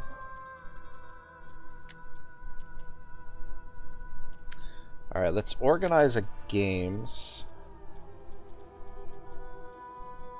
at. Send you there.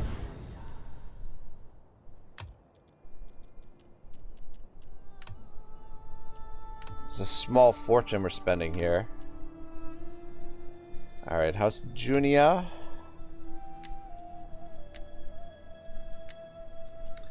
And let's organize the games as well. Send you here. Alright, we still got a little bit of cash left over, thankfully. Shabal, or R2 says at Shabal, I understand people in ancient times had just a little or no knowledge about nutrition in relation to physical performance. Yeah, I mean, I feel like probably the ancients had some understanding about it. I don't know. I mean, that's actually a really curious point. I wonder to what extent they had knowledge about nutrition and things like that. All right, let's. We're gonna continue down the diplomatic path. Wait, is this?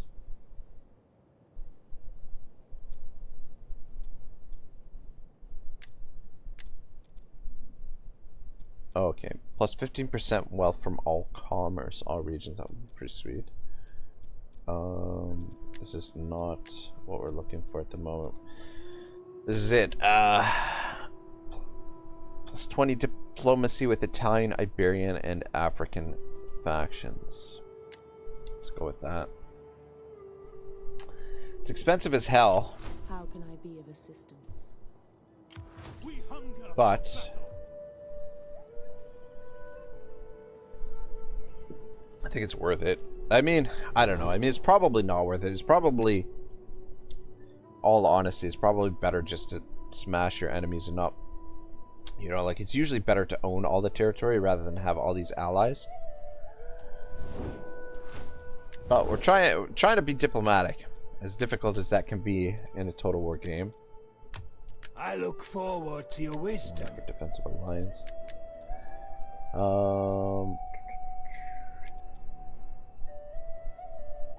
Cultural affinity, trees, past wars, military. Okay, wait a minute. Wait a minute.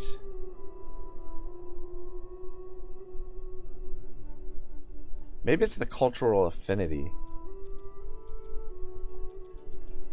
Because we just finished researching. Plus, we're supposed to get a plus 25 diplomatic relations with African factions. Massilia is an African faction, so it should show up somewhere. in this breakdown. I would expect to see a plus 25 here. Unless it's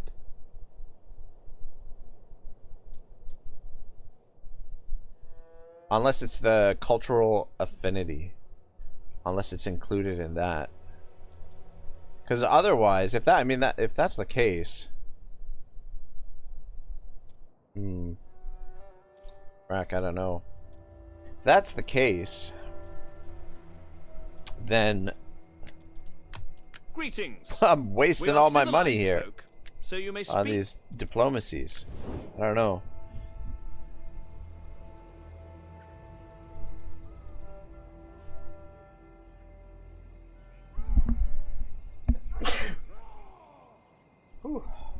Pardon me. Shabal says, yes, it took humanity some time to really understand a lot about the things related to logistics or medicine. In everything related to war, like, for example, it is better to clean an injury instead of simply just cutting off the injured part. Do you know that during the American Civil War, if as a citizen your profession was a carpenter, you would probably be recruited to be a surgeon in the medical corps? Yikes! Oh my gosh, that's I mean, it makes sense. Makes perfect sense. What's up, Cornelia? Which is our house? Our house is Cornelia. So I think alright, what we're gonna do is we are going to Junia. This guy's Cornelia, but I don't want to pay 9,000 gold. Oh, we don't even have Scipio in the field right now, which is ridiculous. Alright, let's reinstate legacy. Let's go with that. And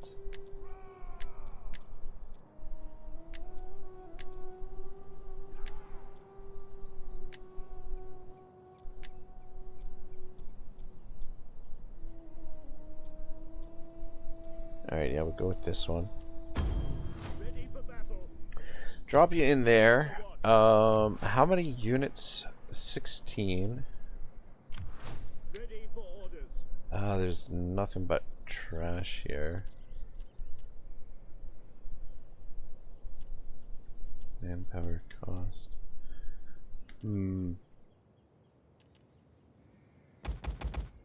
Grab those.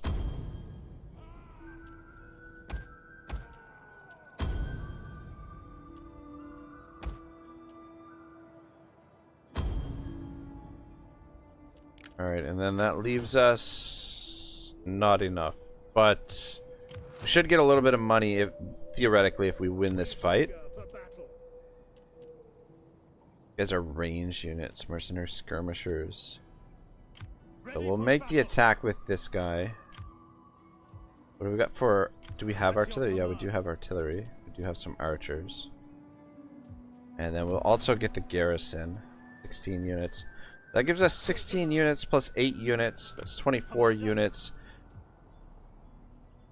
to their diminished units. Yeah, so I feel like we should hopefully be okay.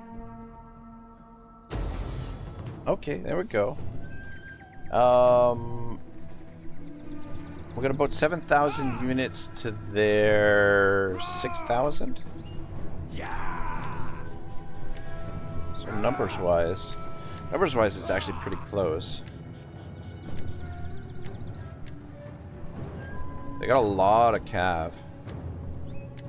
And this is an easy auto-resolve, but again, we're gonna fight the battle.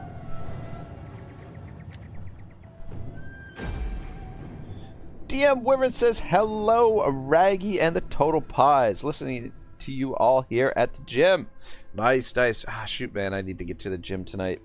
R2 says, at Shabal, no, I wasn't aware of that. R2 says, in DI, in certain cases, the best option is liberating a city instead of taking it. Well, I mean, that's what we did with this faction that stabbed us in the back. We liberated these idiots, and then they turned on us. R2 says, I can imagine what you say because body members' amputations were done with a saw. Yeah, man, that's freaking wild and scary at the same time. But you know, here's the thing though, like the ancients, when we were talking about the ancient Greeks and the ancient Romans, there's a lot of knowledge. Ah, sugar. I didn't mean to fight in the rain here. There's a lot of knowledge that was lost during that time. And I mean, like, you know, when you move into, you know, the Renaissance period, like a big part of the Renaissance was sort of rediscovering a lot of that ancient knowledge, which is kind of interesting in itself. I want to take advantage of this hill here, but man. So I mean, like the American Revolution or the Civil War, even though it's fairly recent in history, you know, it is possible that the Greeks and the Romans knew things that weren't necessarily widely known later on. I don't know if it's a good idea to position here. Where does it tell us where our reinforcements coming in? Reinforcements coming in from over here.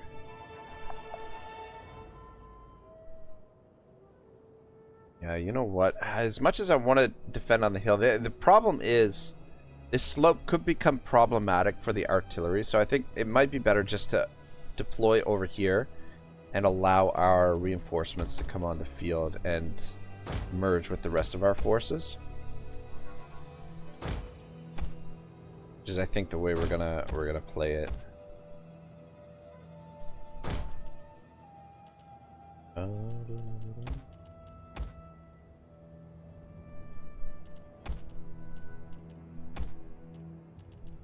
Do all the swords out front.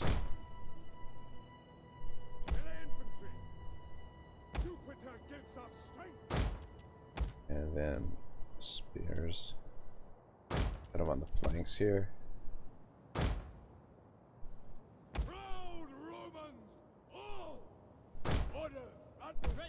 But yeah, I'd be really curious to know what sort of knowledge the ancients had in terms of nutrition and things like that. Really something fun to kind of research.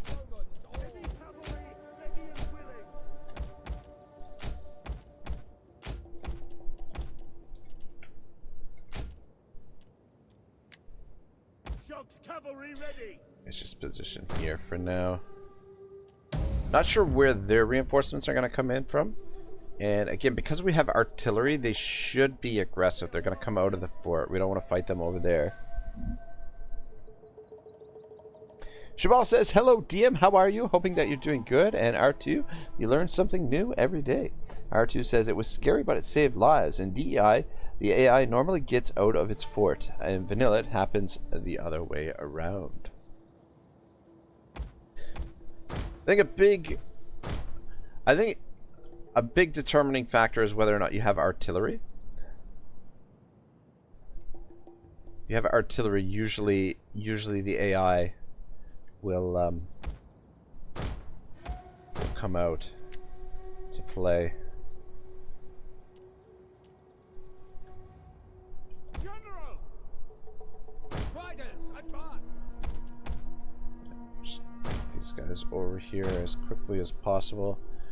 Italian citizens, very light melee infantry. I don't know if we should keep these guys on the field or not, because I think these are basically just the plebs, if I'm correct. How do we see their stats? Yeah, these guys are going to be next to useless. Let's pull them off the field. I don't think we need them. DM Wyvern says, I thought you liked it when I stabbed you in the backside, Raggy Pie. But did the Romans have the secret French fries? Could have been. R2 says, shoot the enemy general if you can. Reach him with your artillery, but shoot normal shots because they are more accurate. That is a good plan. What I'd really like to do is, yeah, there's their general there. kind of being lazy here. I've just got the artillery on fire at will at the moment. Ballista! I'd like to wear down their cavalry a bit, if we could, because their cav is going to be problematic. Alright. Guys coming on. Alright, good. Let's try and get organized a little bit with these boys. Ranged units in the back here for now.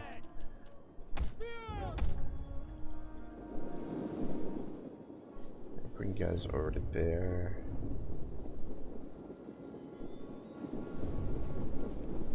At the double! Skirmishers! Guys all on guard mode. Hold! Run, Garcio! Ready! Equites! Riders! R2 says, I sometimes kill the enemy general too early. I want to have the artillery. I don't think it's ever too early to kill the enemy general, is it? Though it's not as impactful as it is in games like Total War Attila and Shogun 2, where if you kill the general, it's like a huge morale penalty for the enemy. Wyvern says, if you could throw pizza pies at the enemy army, that would be an instant KO. They'd be too stuffed to fight back. But what kind of pizza pie? What kind of pizza pie would you throw? That's a spicy one, probably the best one to go with.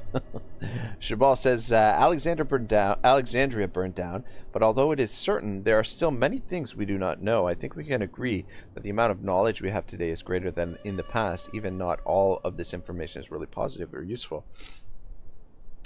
Yeah, I mean, definitely, you know, like the Enlightenment period and the, you know, scientific revolution has certainly enhanced our knowledge exponentially. And I mean, now with the, you know, the invention of the microchip, our knowledge is, you know, out of control, growing at like a crazy pace. But the ancients, I feel like, were more in tune with some of the, you know, the natural rhythms and flows of the natural world. It's kind of interesting. But you're right, Shabal. Like, definitely now we have our knowledge has certainly surpassed them. But again, you know, like when you going back to the, you know, even before the Romans and the Greeks, the Egyptian civilization, I mean, it's really, Spear infantry at your command. There's a lot of evidence to suggest that the Egyptians were more advanced than you know, traditional historians might attest to.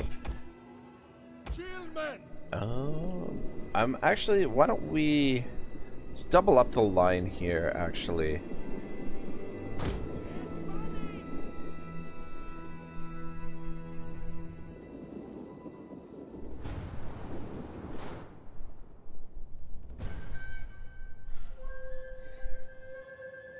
But yeah, I don't think there's any arguing that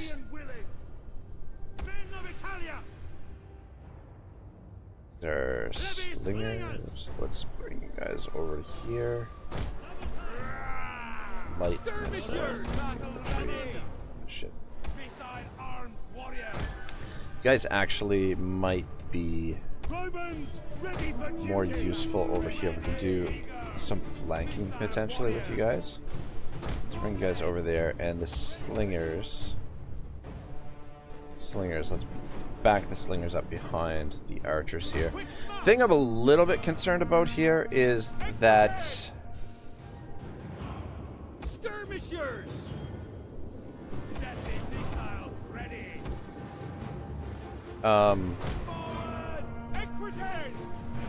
We're gonna run out of ammunition with our archers and stuff before we can bring our additional troops on the field, which may make things kind of problematic.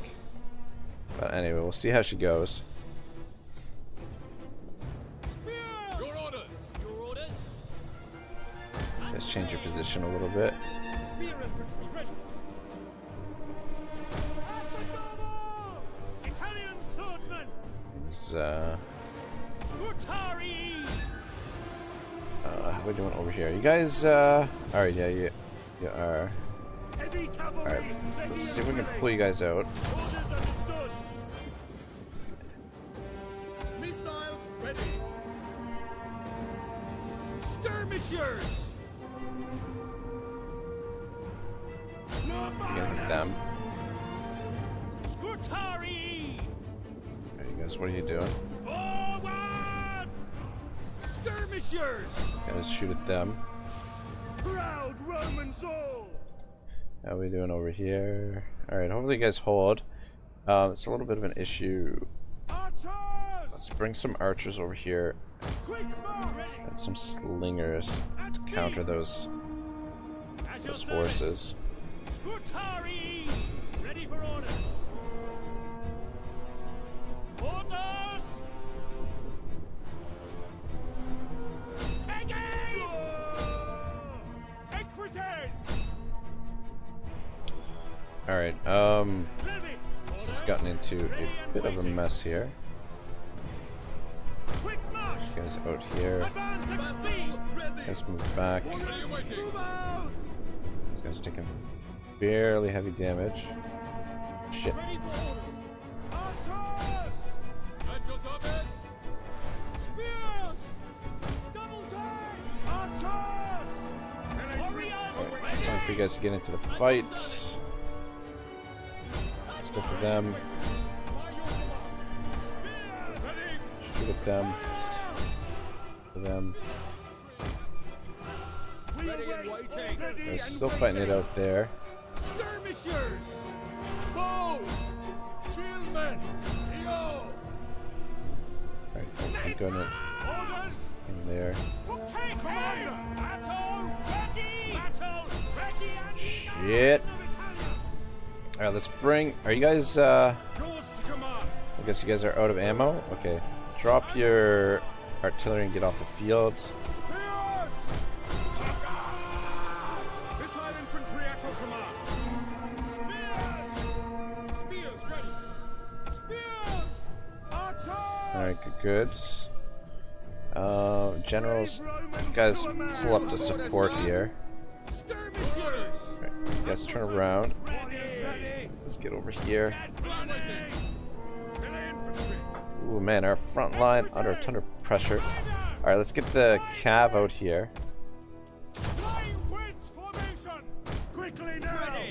Over here and go. General! Over here and drop one of these. We await your command. Missile Go, infantry go, go. Spear infantry ready. Yeah, I'm not entirely sure how long our front line here is going to hold. Archers! By your command! Taking pretty heavy losses. Skirmishers! Let's get around and behind there and Romans, ready for duty! get over here too. Bowmen! By your orders! We await your command! Warriors, move out! If you guys get in behind there and get some shots in.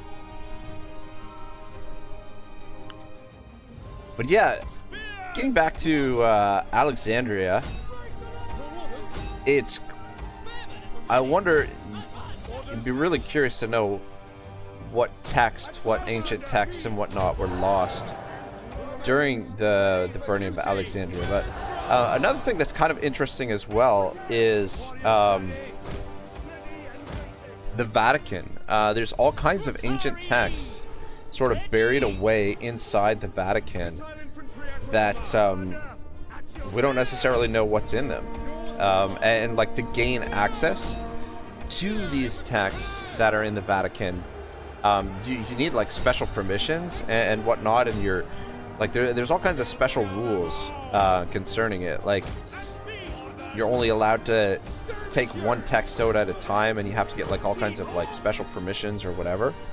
So it would be kind of interesting to know what they've got stored away inside the Vatican. We await your commander.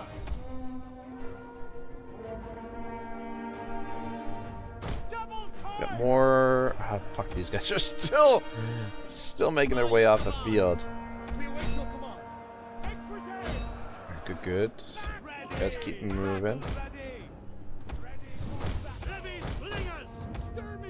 Yeah, you know, it's interesting these guys actually turned around here. Might have to get some generals into the action here. I'm starting to crumble a bit here on the front lines. Oh, shit.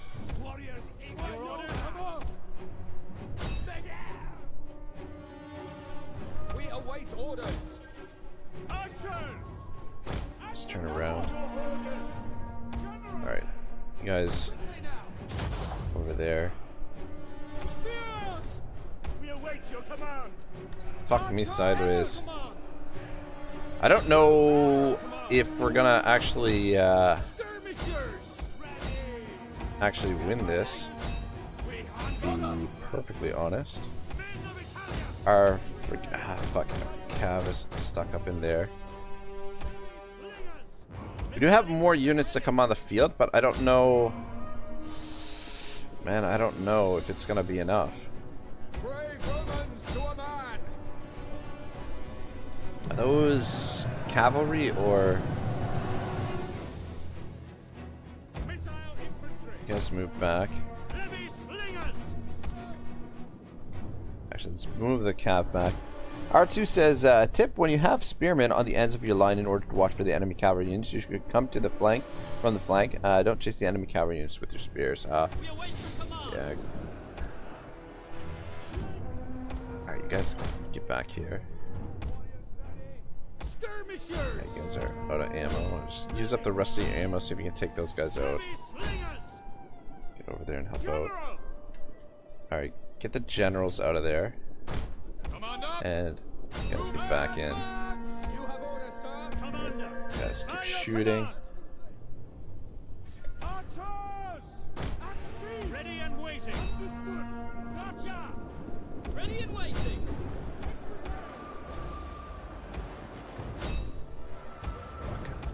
We just send you guys over there.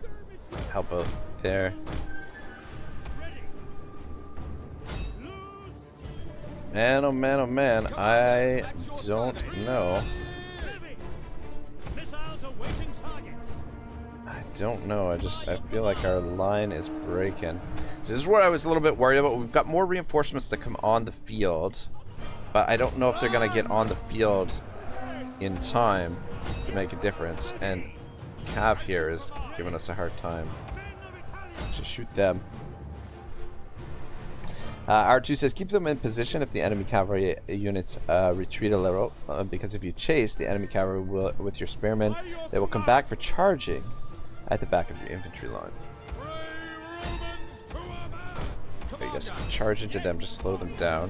Actually, you come over here and help out there. You guys move back. And you still have ammunition left.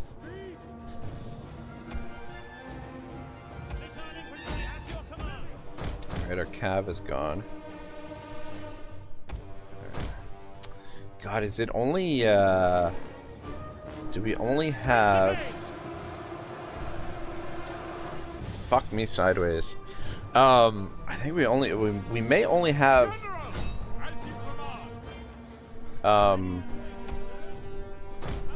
range units left.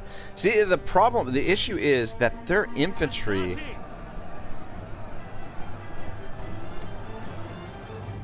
It just seems better than ours. Well, it seems like.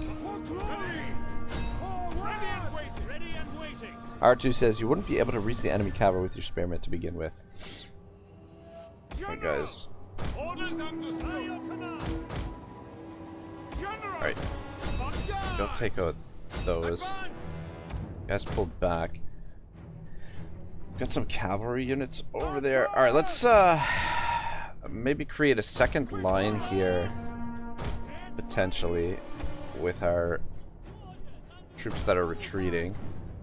These guys that are coming onto the field.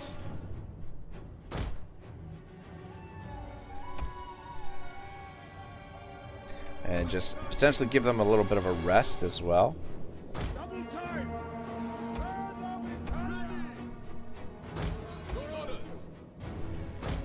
They're in bad shape. Okay, good.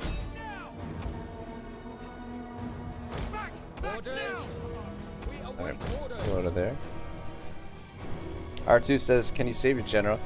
General's okay for now. He's gonna be kind of pivotal in this fight, potentially. Alright, let's create the second line. Guys, yes, these guys still have ammunition, apparently.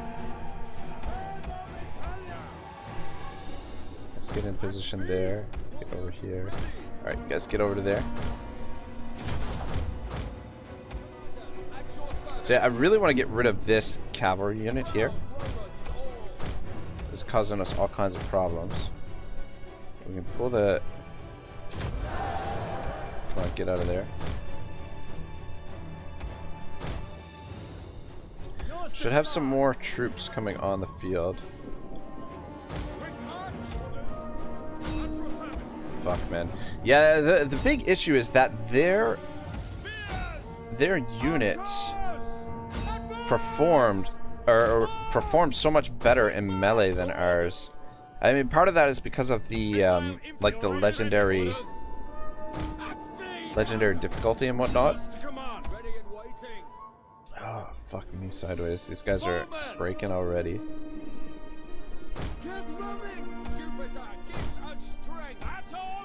Get in there. Ah, these guys are coming back.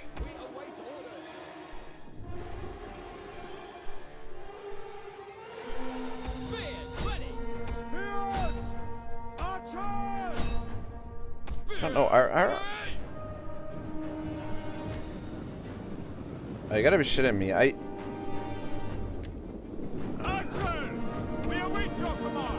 Yeah, see, the archers don't actually have ammo left.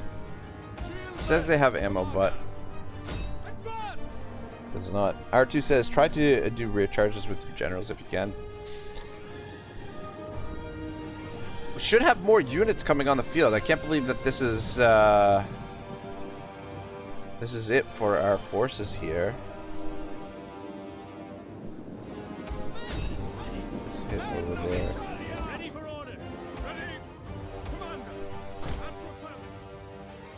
You guys attack them, you should be able to chase them off the field. Let's come over here.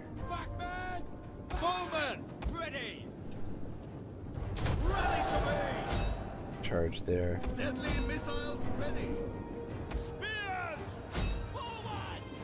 Yeah, it's just a matter of like our units are not as good in melee as their units is the big issue. I think we're gonna have to withdraw here and hope that we have enough movement to make a second attack.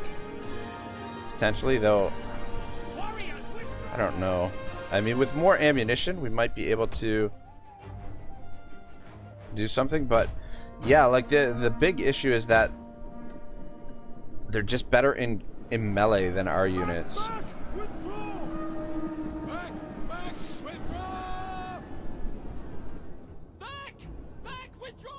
Yeah, I think we're gonna have to withdraw here and then hope we can do a follow-up attack potentially.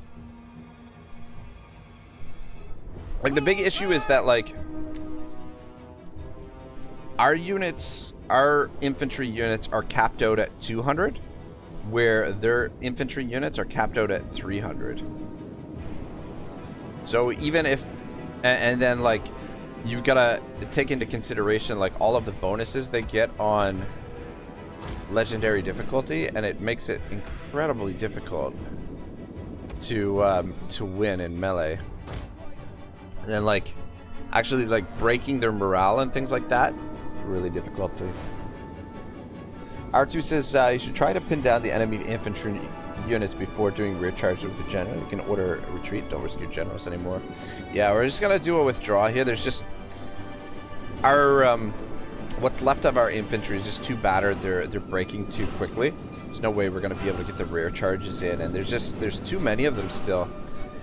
The only chance that we really got is if we do a second battle and rely on our ammunition. I hope that we've got enough ammunition, but I get the impression like fuck man, you know, you would think the Principes would be able to hold out better, but yeah, just in terms of melee, the AI has a massive advantage on us. Like the only units that really hold really well are the Triarii. Seem to do fairly good. Alright, everybody withdraw.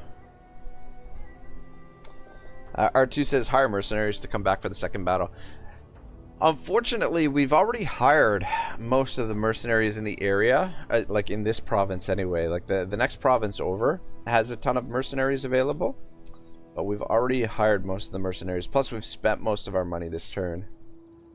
I mean, we might have to just like hold out at our city and let them attack the city and use like a defensive position.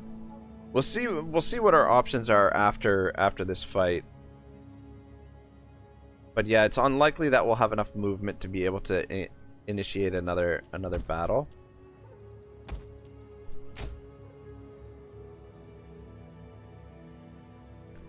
But yeah, that was rough. That was freaking rough. They just overwhelmed us.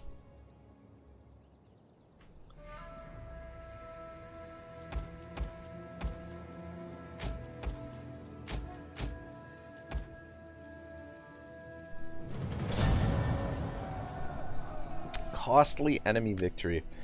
It's super annoying too because this faction is supposed to be, you know, they were supposed to be our allies. So 1-to-1 kill ratio, but that's not going to help us any. And the after battle result is going to be worse for us because we lost the battle. R2 says now your generals are safe at least. Yeah, for now anyway. Oh my god. Oh my god.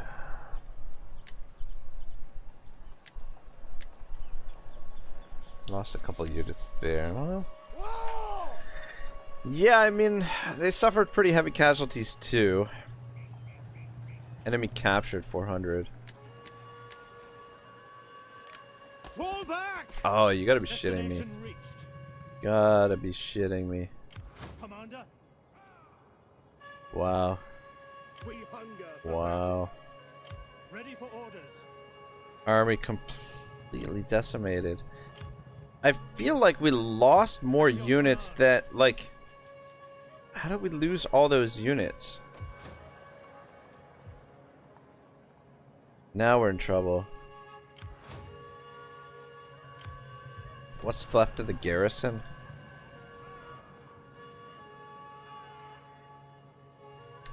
Yeah, the garrison is not looking good either. I mean, we still got these guys. Ready for battle.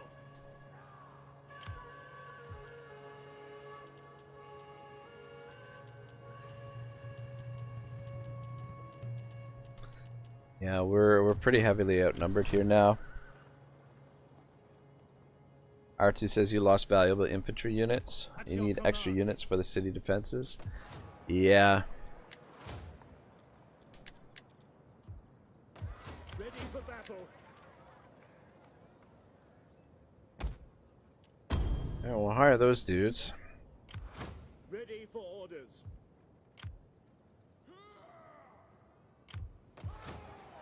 We hunger for battle. We've got some guys here.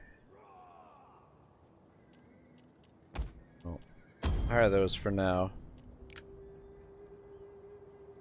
But that means we might as well change our research for the turn. R2 says we don't know if they will attack this turn or not. Yeah, that's true. Actually, let's go with this. Plus 0.5% second and third class population. Let's finish that off. We'll do that for 2 turns.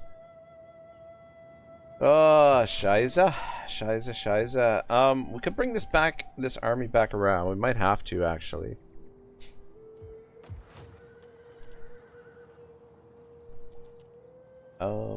I want to cancel that.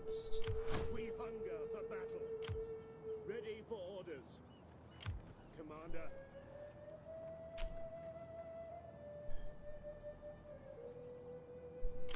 At your command.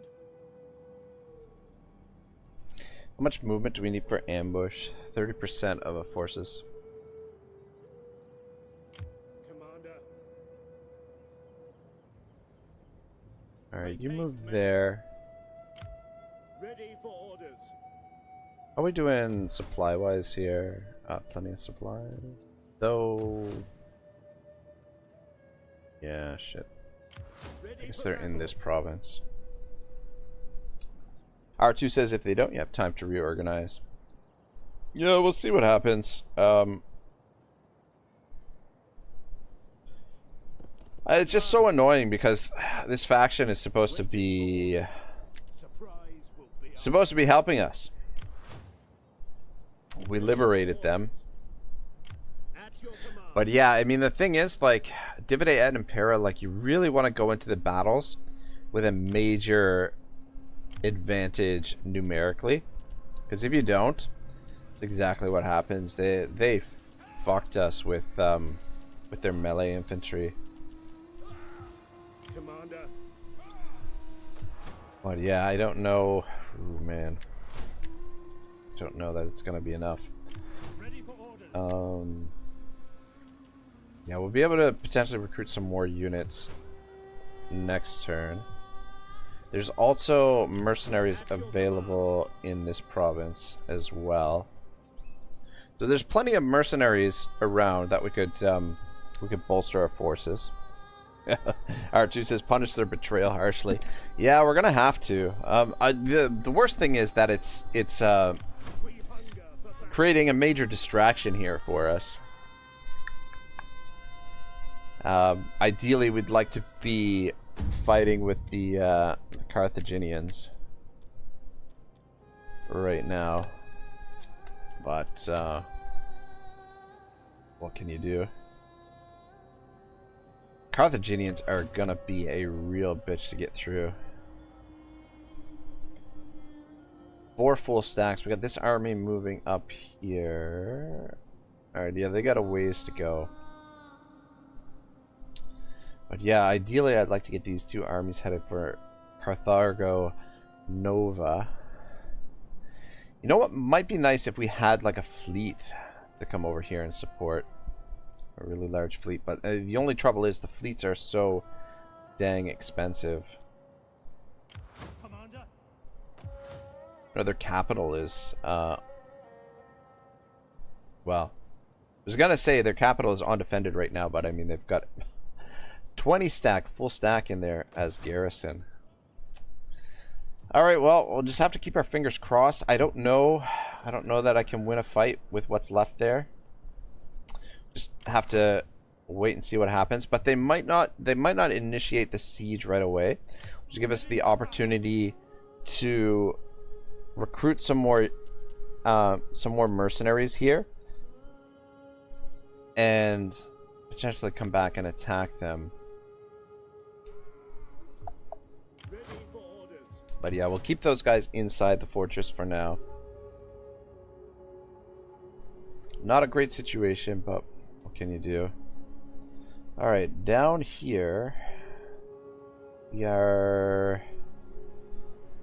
So they've got that fleet, they've got another fleet over there. That's freaking annoying. And let me guess, these guys are gonna run off when we make the attack here. Yep. Tell me we've got enough movement to catch them. Oh my god, you gotta be shitting me. You gotta be shitting me. Did you see how far they withdrew there?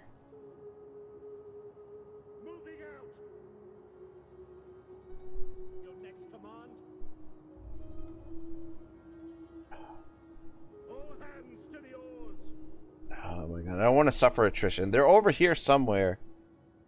Oh my god, that's so annoying, man. Because this faction, they've got a whole bunch of agents over here. They have no settlements, just those 2 fleets, and they've got all these agents which are causing public order problems over here. Ah, shoot. We need to build here. Shamal says, I believe in you, Rag. You can do it. R2 says, it would be hard to withstand the attack with the units you have in the city, but it might not be impossible. Yeah, it's not a great situation. Not a great situation at all. But we'll see how it goes. Alright, hopefully with a little bit of luck we can get some replenishment when we come over here. So we'll just keep on the move with these guys. Yeah, there's plenty of supplies here. Population is low, that's why. It's the population over here. Population is not great, but we might get a little bit of replenishment. And Alex.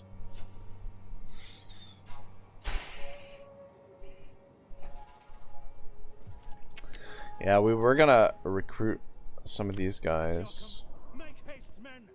Alright, we got plenty of mercenaries available over here as well. We hunger for at once. We hunger for battle. On the move. Finding shelter. At your command. Ready for battle. Ready for battle.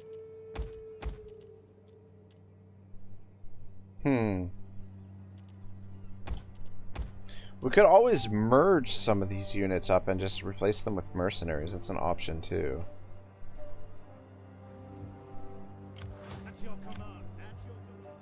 Just to get everybody to full strength. But I mean, we're a little bit low on the cash. We might consider that. How is the population in Rome? Yeah, we could start raising another force in Rome and send it to where it needs to go.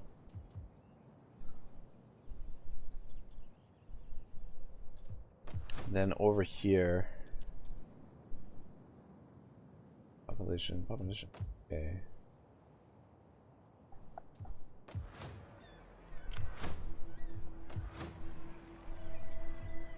So we can't raise a fleet here.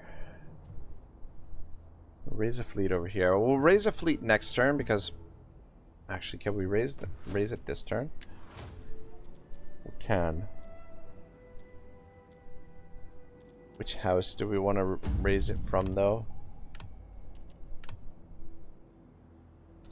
Probably House of Varelia, because Servilia doesn't have a whole lot. Yeah, we'll raise it here. Wait, I said Varelia, right? Yeah, Varelia. Alright, so who do we got? We got this dude. Seems pretty good. This dude's not bad either. We're gonna go with this guy. He's got high authority. Oh my god, look at the upkeep costs on these frackin' ships. 450. 450. Wait. 1600. Roman Marines. Oh man. Yeah, we'll go with that one. It's the most sturdy one, but ridiculous upkeep cost there. And yeah, we'll start recruiting. Actually, you know, we'll wait for this one, because we want units with decent amount of troops in them. Or we could just go all levies. I don't know. Oscar Bautista, welcome, welcome. Says hello.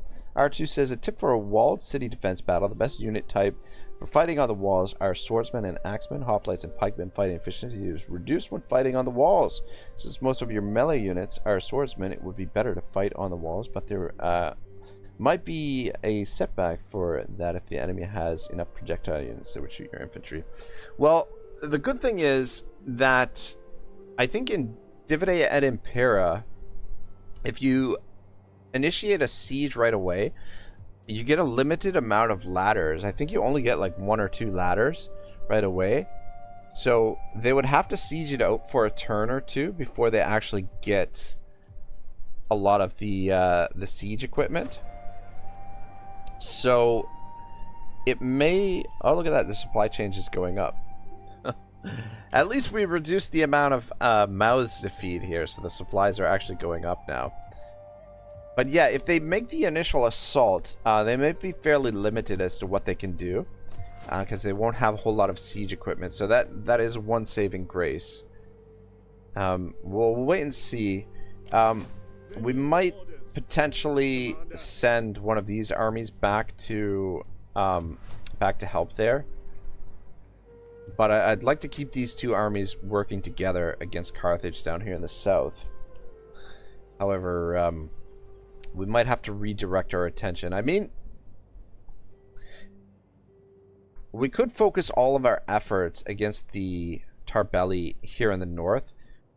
Send these two armies back north. Try and eliminate this army first, and then send these two armies north to capture this territory.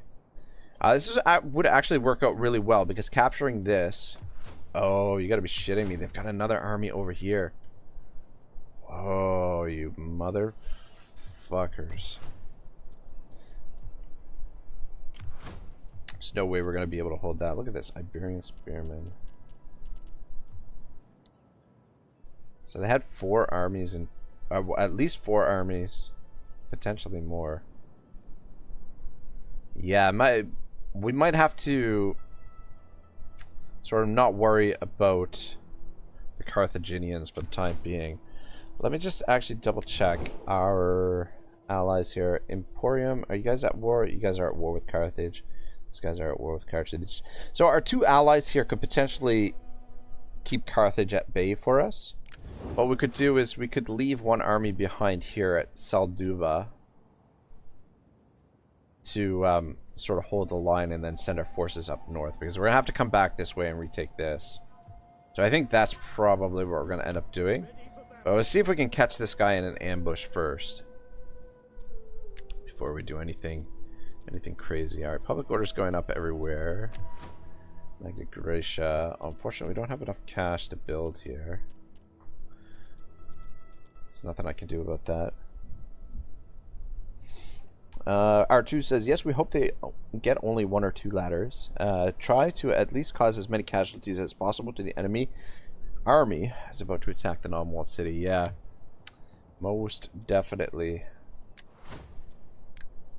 Yeah, let's tax the province. We need the money. It's not a huge difference. It's getting decent public order there, so we can tax that province. This province will leave that as is, and this province will leave as is as well. Magna Graecia. Actually, let's tax Magna Graecia as well. So we need to get a little bit of cash rolling in here. Getting a little bit tight on the budget. We hunger for battle. R2 says, don't give them the city without a fight. That's the plan. We will, fuck, I wish we had a little bit more cash to work with here. We could cancel a building somewhere, potentially. But I don't think I want to do that. Just destroy the slums if we get the slums there. Yeah, because anywhere we cancel, we're going to lose a turn or two. Because I don't believe we started any buildings this turn. So we'll just demolish the slums if we get the slums. Not the end of the world. R2 says, if you cause that army many casualties, at least you would slow it down. Yeah, absolutely. I mean, we dealt a lot of damage to them. It's just unfortunate that the aftermath of the battle, we ended up losing so many units. Because, like, the battle itself was pretty even. But because we lost the battle, we ended up losing more actual units than they did. Alright, I'm gonna end the turn. I'm gonna be right back, guys. I just need to get up and stretch here. Oh, we got some on science skill. What do we got? Oh, this guy hasn't moved. Let's get you headed over here. And this guy has leveled up. What do we got? R2 says, try to sandwich the enemy units on the allies if you can. Yeah, we'll see how it goes. See how she goes. Cultural conversion. What do we got here? We got... So it'd be really good if we can get him back in an army.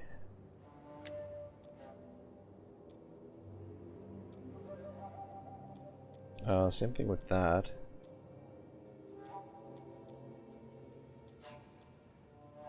And same thing with that.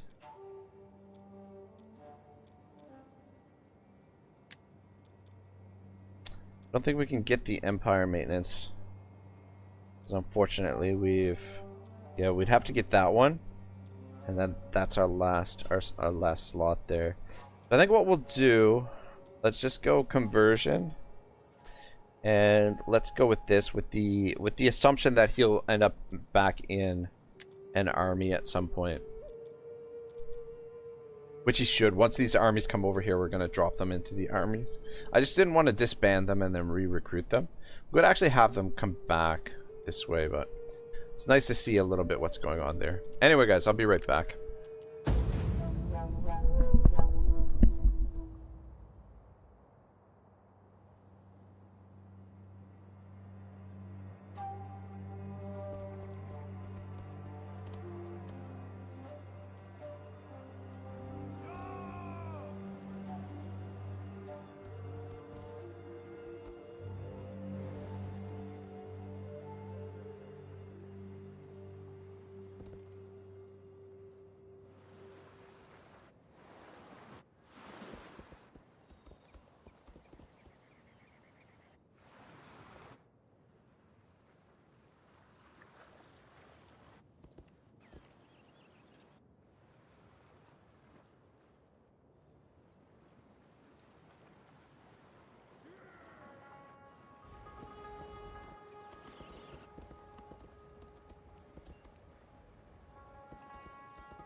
Oh man, we really should fight this to try and do as much damage as possible, but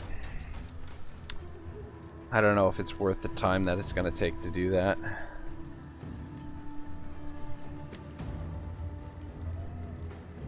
I think we'll let them take it. I mean, I don't know.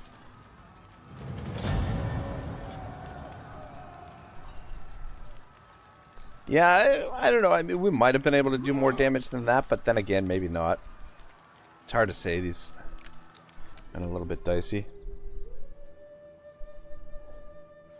Oscar says, I think you should do first instant takeover all of Italy, then Spain.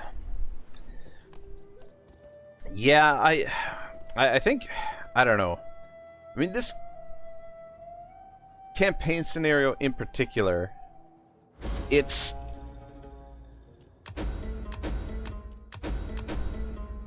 kind of a tough call whether or not you want to sort of conquer all of Italy for yourself, or if you want to just try and stick with the allies that you're given at the beginning of the game. Holy shit. How did our food jump up so much all of a sudden? Oh, I guess food changes during the, Huh. What is going to give us the most cash here, guys? What do you think? R2 says, it's such a pity the enemy didn't attack your walled city. I know, right? I don't know. I mean, I don't know if... I feel like that is probably better that they didn't. What do you think, guys? What's going to give us the most cash here? All last for 4 turns. Oh, we do have a lot of farms built. I think I'm just going to go with the tribute for the tax collectors. That way we get 5% over everything, right? 2,000. Character's mission has ended. Desertion. Garrison army. Field army. Unhappy populace. Army destroyed. Alright. Check this first off. R2 says, now is your chance for reorganizing your armies that lost the battle. Yeah, well, I think it's going to take a number of turns before we're actually able to reorganize it properly. Secure your loyalty. And these guys, House of Aurelia. Send somebody on some kind of mission. And you, Celtica. Alright. So we got 17,000 to work with here. There's that army there. Or that navy. Alright, yeah, this turn we're getting replenishment. That's interesting. Alright, we're lucky that we're able to actually do the building here. Let's get that built, and I think we're going to put in another farm here. I just want to have heaps and heaps of food if we can. Not worry about, that way we don't have to worry about food as much. I don't want to cross over this turn since we're getting replenishment here this turn. Keep them in this province. And then you two. I wonder if he's... this is gonna affect... Alright, yeah, he's still getting replenishment. Alright, yeah, we'll hold up before we get the mercenaries for this guy. Because we want... yeah, we'll probably wait till we get over here. I was wondering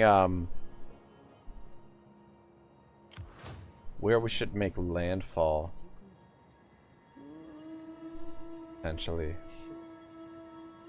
With our forces. We still got quite a ways to go, though. Alright, you know what? The nice thing is they brought this fleet over. But the problem is that they're going to keep running off, and every time they withdraw, they withdraw out of our range.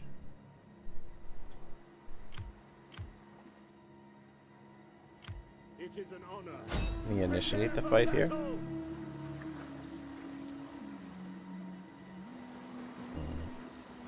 Yeah, see, we're gonna need a second admiral down here to be able to catch them. For honor and glory. Which we do have this general over here. Thing is, though, I want to build a fleet with this guy. Move to there. We don't have to worry about this fleet because it's caught in the zone of control there. So we can just leave them for now and deal with them later on. But I think what we want here is just some of these boys. That does use up a lot of our cash for this turn, which we need it for mercenaries on the other side of the map. But at least that gives us a few. Oh my god. 450 upkeep, my god. Oh, is that even worth it? What's the upkeep on these ships? 150. You know what? Screw it. That's too expensive, and we need the money for mercenaries anyway.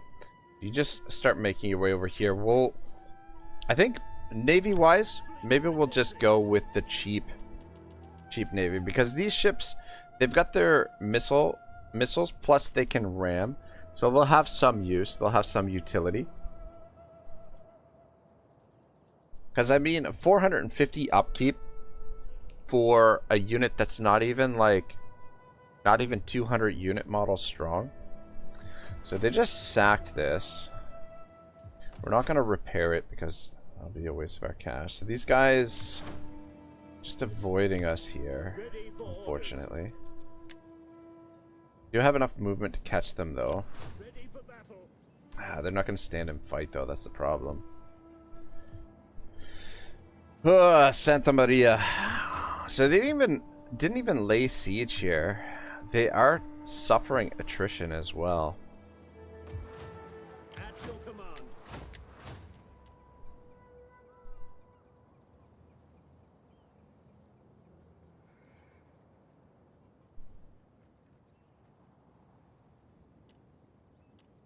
R2 says the enemy didn't attack because it suffered lots of casualties.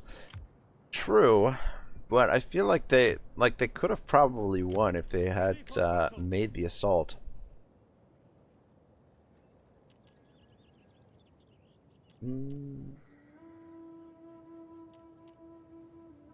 Guys do have a... At least we didn't lose our artillery pieces. We didn't lose the archers. Let's go with those guys and... I am not keen on the Naked Warriors, though the Naked Warriors do have 300 unit models. These guys have 300 unit models as well, though. That's pretty good. Though we probably... we probably need the Naked Warriors more than anything, but... R2 says, what if you recruit units while the enemy is taking attrition? You can finish them off. We could do that. However, I want to get rid of these guys for a number of reasons. Regent supplies is one. And also, I want to potentially start moving north. These guys are probably going to hit Palantia. But yeah, the sooner we dislodge these guys, the better. I mean, we could fight the attritional war. But I think I would just prefer to try and dislodge them right now.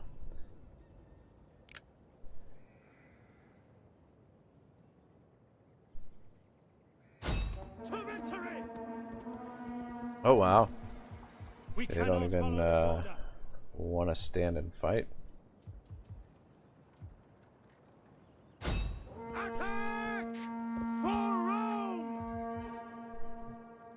This is interesting because I believe we've got them separated now. So let's maybe eliminate... Let's eliminate this army first. Commander. If you... stand there. Is that all? Do we get additional... 7.5 melee defense for all units, yeah.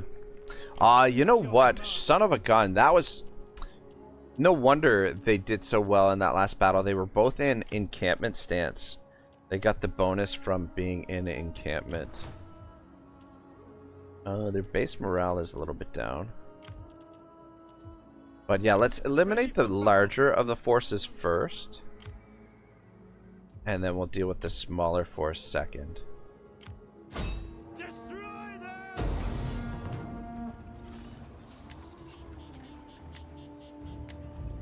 Oh shoot, and you know what, look at this, the garrison replenished pretty quickly as well. Like, some of the units that were destroyed got replaced, so that helps the situation. Yeah, I mean, this is a super easy, like, auto resolve is probably the best way to go here, but I mean, we're gonna fight it. R2 says, I hope they are not in reinforcement range. They are not, which is the nice thing. This may be a little bit of a mistake, fighting fighting on the field instead of auto-resolving, because the auto-resolve is pretty much a clean sweep there. But I think we'll be okay here as well.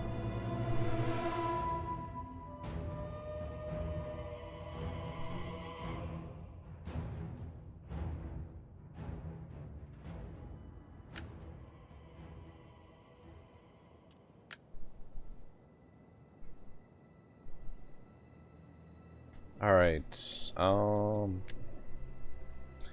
horseman's there and there.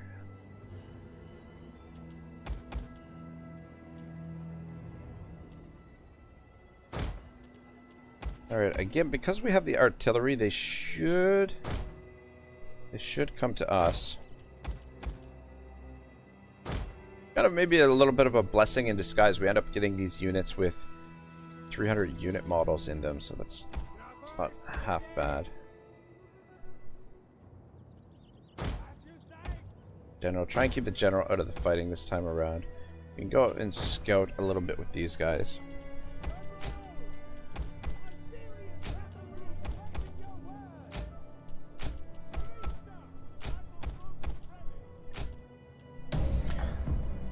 R2 says, but I hope you don't suffer heavy casualties. Yeah, let's let's see how it goes. I don't know. Just back up a little bit. Can get out here and spot them.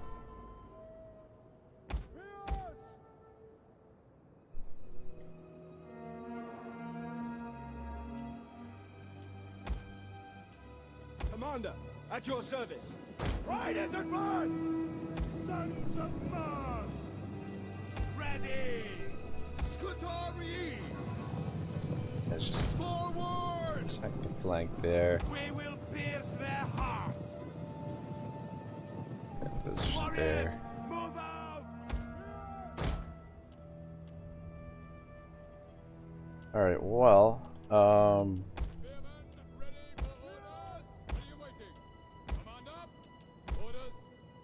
garrison troops are probably they're the most expendable because we can replace them. We await your command. Your orders. Orders. And I'm just gonna you guys in amongst them. And then these slingers will just position here. Guys going to guard mode. Alright, looks like we're pretty good. Spotted the enemy.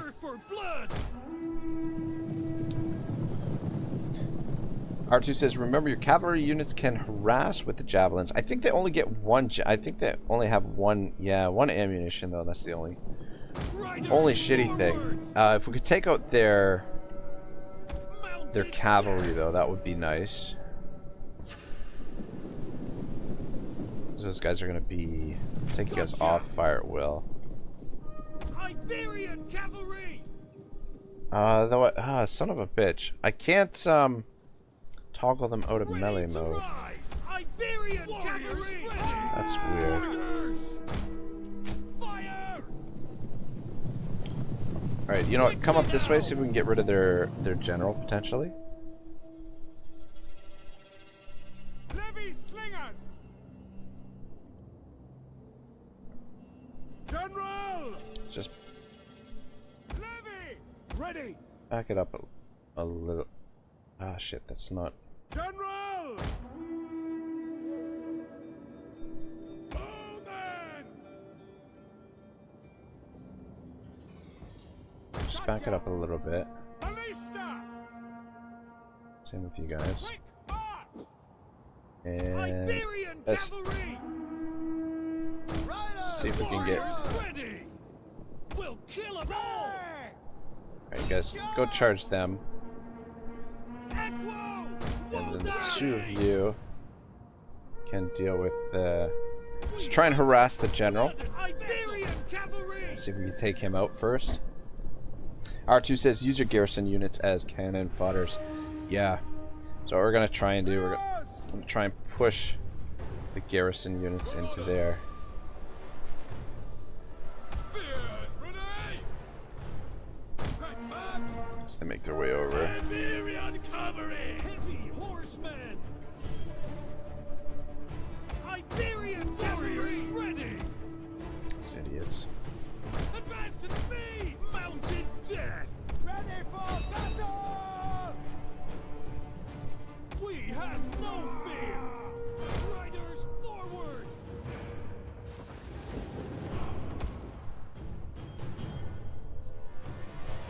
Scutari! Counts! Get running! Warriors eager for Skirmishers! Move it! Iberian cavalry! Out of there. Cavalry! Back! Cut them! What the hell caused him to break so quick? Iberian cavalry! Just gonna charge in on their cav here, and then, God, the charge so pathetic. Riders forward! And then let's pull out of there and see if we can get this cav engagement is not going quite as well as I'd like. Spears! At speed! Ready! You guys pull out. Go! Aye! Captain Pull back together. Bravo! Actually, all right. Iberian cavalry! Maybe we get in there on him.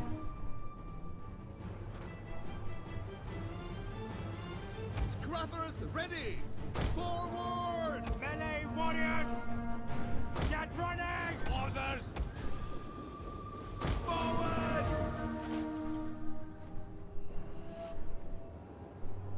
Mob! All right, ballista. Hit the general. Come on, what are you guys doing up there? Melee troops awaiting orders! Men of Italia! Spears! Commander! Spears! Alright, let's send these guys in. Melee warriors! Get running! Warriors ready! R2 says it wasn't a good idea to attack the general when he was near an infantry unit. Yeah, I agree. I agree. Levy Ready and slingers! waiting! Quick march!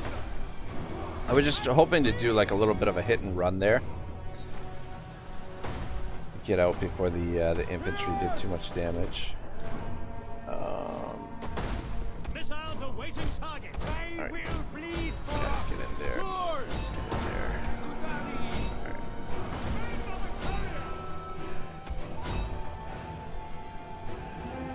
Strappers Warriors ready! Spear infantry ready! Fearless warriors! Scutari! On my order! Withdraw! Break the lines! Withdraw! Back! Withdraw! Alright, looking good. Back! Withdraw!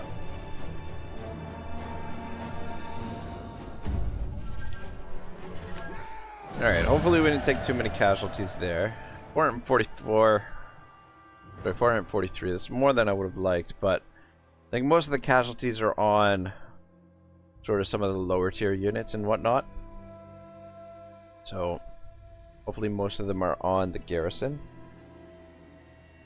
But I feel like the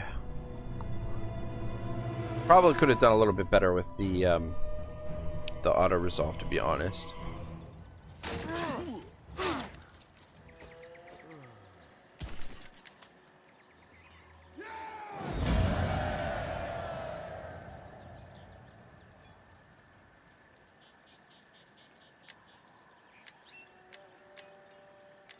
Yeah, see, this unit will get replaced next turn anyway. Ransom the captives here.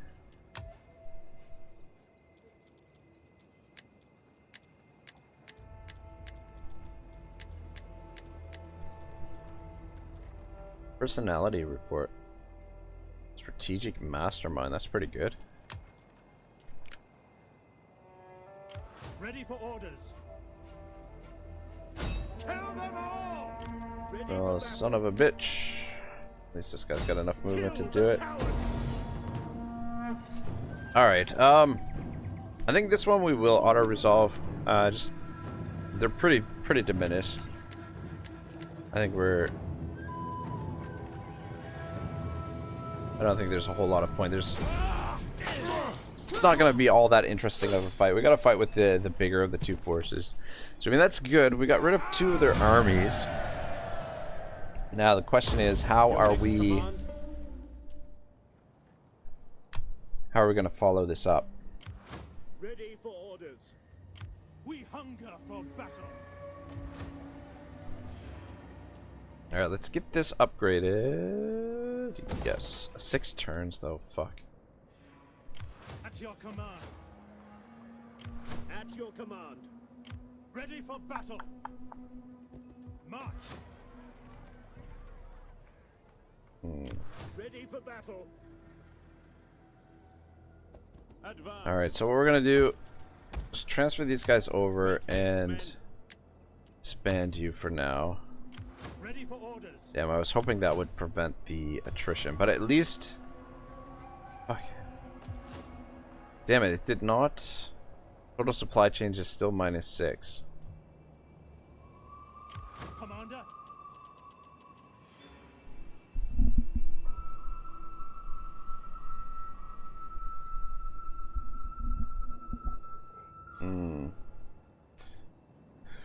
R2 says you're taking attrition, you should check why. It's there's no supplies in the region. Is the issue. Ready for orders. There's not a lot we can do about it. Oh, 1 second guys, I'll be right back.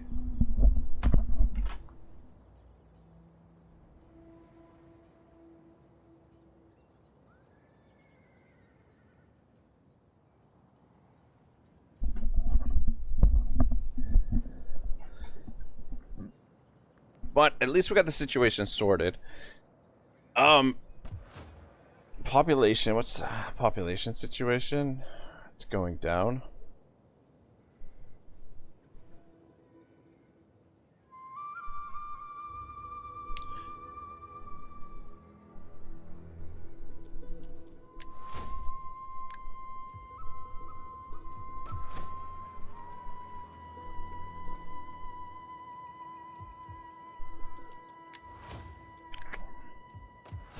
Fuck, I don't know how we're gonna get the population. -5% colony. -8% very sparsely populated.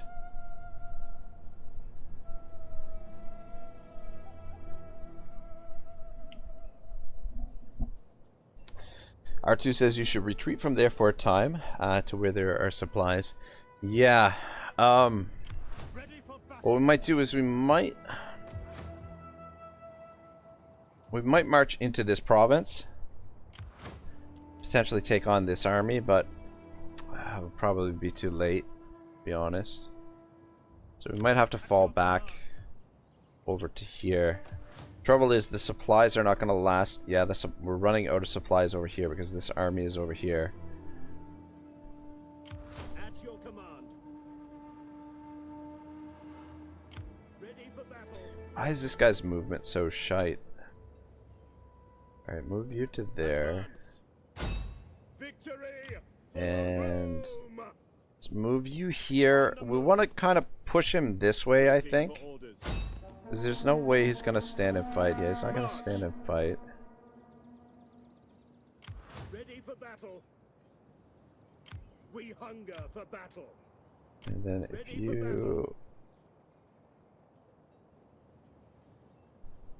Fuck. Advance. I want to stay within this guy's zone of control so that they're reinforcing one another. Damn, I was hoping we could go into ambush there. Let's have a little bit of ambush. At least we're getting replenishment. R2 says that army might intercept you. Yeah, if we move into this area, we'll probably have to come back to this province. I mean, we could come into this province, use up some of their supplies. Ready for orders. But we'll see. We'll see what it looks like. This army's probably gonna capture this. What ideally I'd like to get this guy over to help defend this, but we're 2 turns out. He's gonna get there before that. But yeah, we need to build up the supplies. Might just keep them here, or actually probably keep them here to use their supplies up, and just keep them close to this city. Actually, you know what?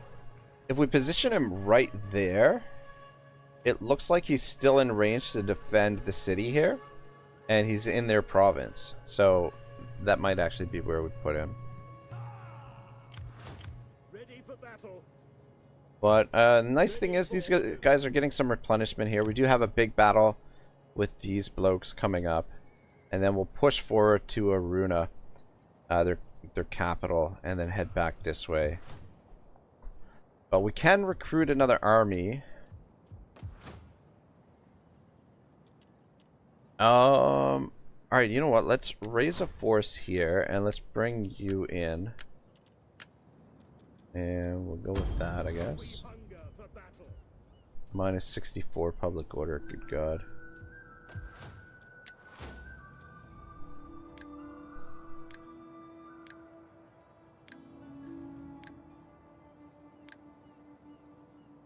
Leave the taxes on for now. Alright, you already got those. Ready for battle.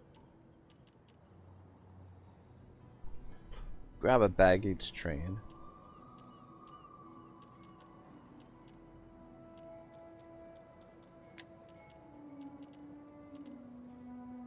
Are some mercenary 2, 4, 5, 8, 9, 10. So 10 mercenaries available. At your command. And then we also have some auxiliary troops here. Probably Soldiering. It's a good life. let's start with these guys. Start with those, and then we can fill in some mercenaries. But these guys, the nice thing about them is that they come with a 300 unit count, which is huge. But yeah, build a force here to come in and push this way, to hopefully take on this force. Though, how good are these Iberian spearmen? These look like lady spearmen. Upkeep cost is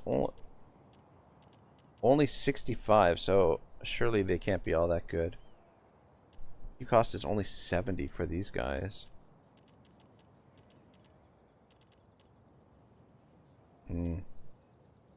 Probably need some support before we take that on. They are raiding as well.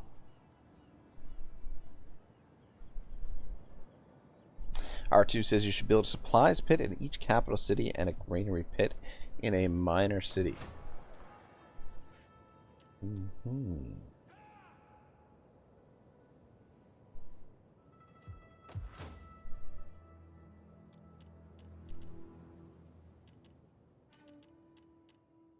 Supply complex.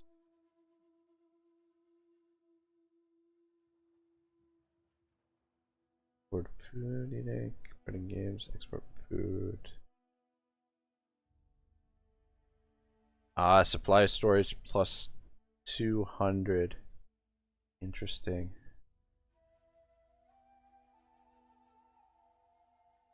Interesting. Grain and salt resources. So it's -8 food. That's pretty huge. Supply line. Oh, supply line plus 3 regions. Okay. Interesting.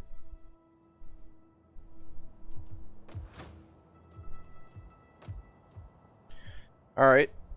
Well, these forces are making their way to Carthage, potentially invade over here. R2 says, I think building the delicatessen building in a capital city can also produce supplies. Okay.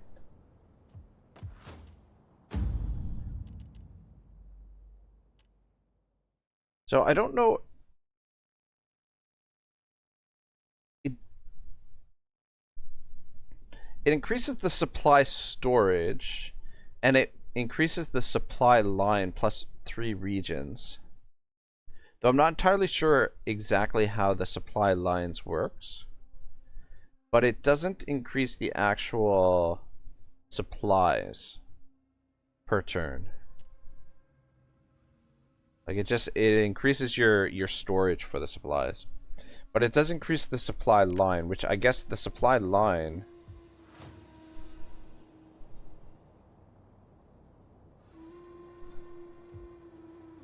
actually, let's take a look at these armies over here.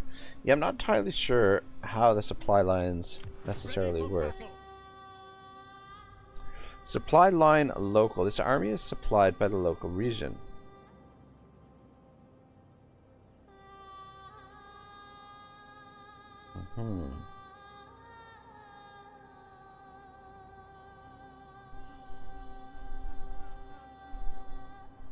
R2 says supply lines are for creating supply routes in adjacent provinces. Interesting. Interesting. Alright, I think we're good to end the turn here. So we'll throw a force together here to push this way and just prevent these guys from moving down here any further. God, what a major nuisance. The major nuisances in this campaign have been our ally over here betraying us, and now our ally over here betraying us.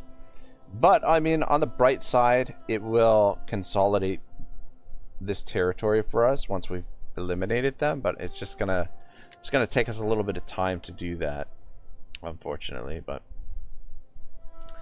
what can you do? R2 says, even if those adjacent provinces are not yours, you have supply routes. Ah.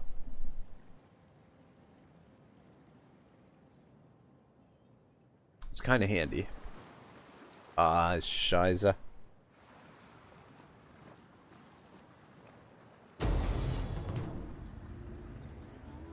It's a big fleet. Big fleet. We will return! That's obnoxious because we need this guy to help with this situation down here We must rest a while. in order to catch those idiots. It's going to be a bit of a cat and mouse game down here. Not a lot we can do against this. Yeah, with any luck, hopefully they occupy the city so that we can catch them. But they just essentially avoided our armies here to come up here and smash our city. It's a bit annoying.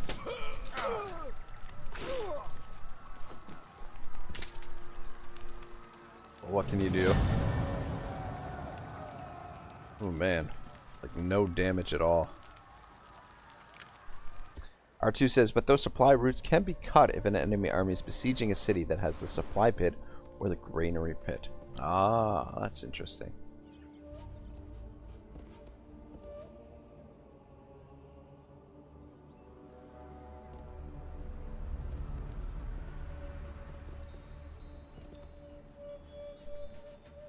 Or they can also be temporarily interrupted by harsh weather conditions. Oh, that makes sense.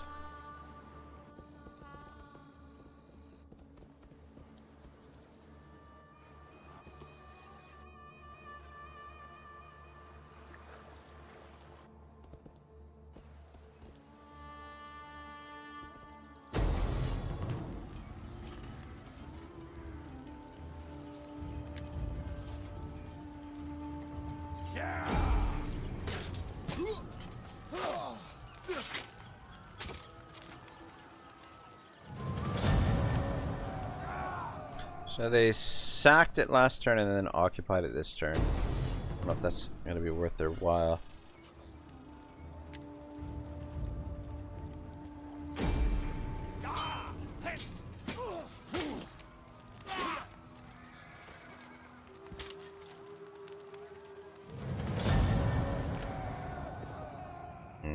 Probably going to do the same thing there.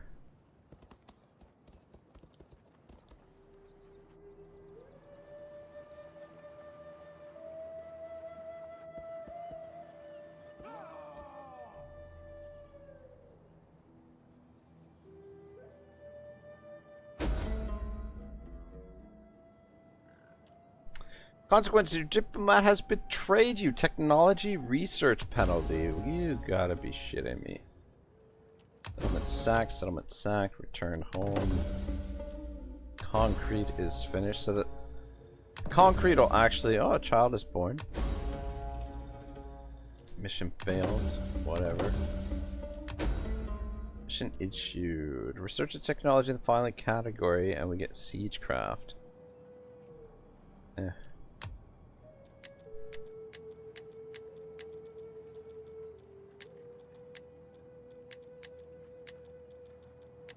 R2 says you can also attach a baggage train to reduce supply problems. Yeah, it does help. Alright. World is on fire, so let's have you move right there. On the move. Is that all? We hunger for He's not suffering attrition, but they're not replenishing either. So it gets our supplies going in the right direction, at least. Though regional supplies minus 143. I don't know how you get minus supplies. We could build the supply pit here. Typically I like to go with the library. Get our research rate. But this might be a good area for the supply pit. It's kind of central. You know what? I think we will build the supply pit there. How's the garrison looking? It's not in great shape, but we should be defending. Just have this army here to defend for the time being. We can get 2 more of these guys now, but I might wait on that.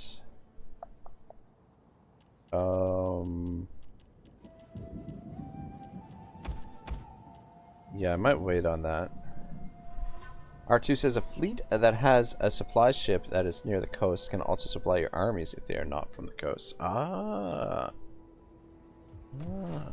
to know. Commander.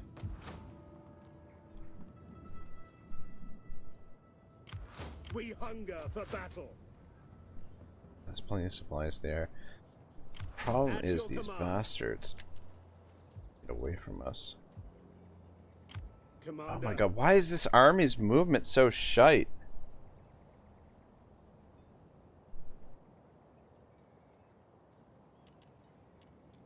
What the hell? At your command. Why is this Ready for army's movement so bad?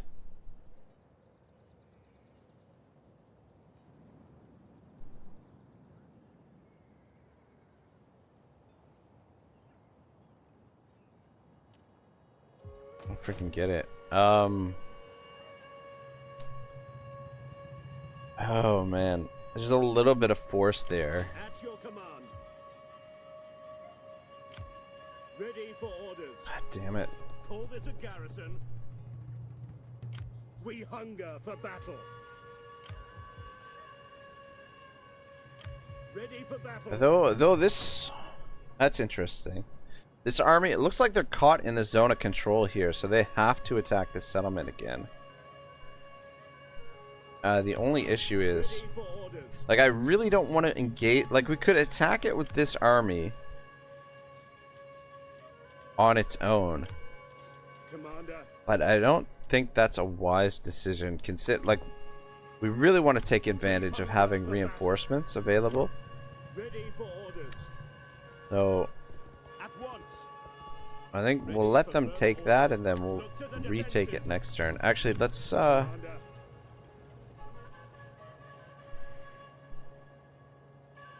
go into ambush stance. Let's see if we can sucker them over here. R2 says, don't forget to attach a supply ship in each fleet you have, because your fleets will suffer attrition when being outside a city. Supplies ship attached to the fleet last for 8 turns. You have to recharge a fleet supplies ship by garrisoning that fleet in a city for a turn. Okay. Interesting. Dios mío. Alright, you head over this way. Need you over here to help catch up to these idiots. Fuck, where did their other fleet go? Ready for all. I think we can actually catch him this time. I think. All hands to the oars. Yep. Alright. So we catch one of them, but I swear they had another fleet. Alright, we're just gonna auto-resolve this. Prediction accuracy low. You know what, maybe we'll fight it. We haven't fought a sea battle.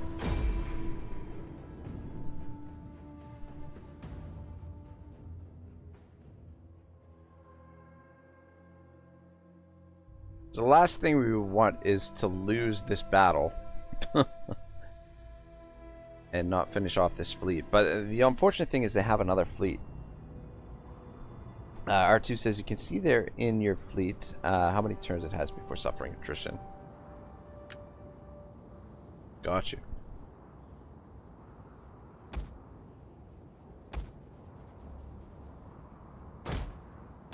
Right. Stay out of the fight.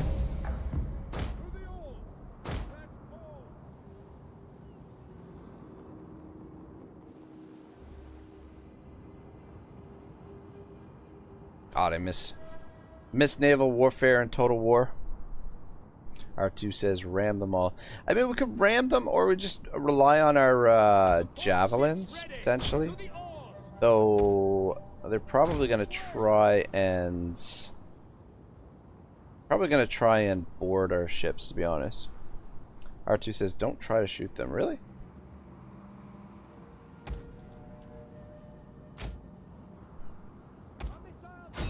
The only trouble is ramming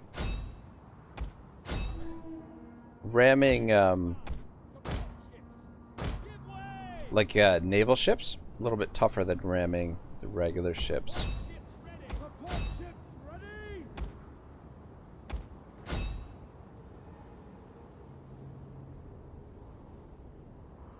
Support ships at your command.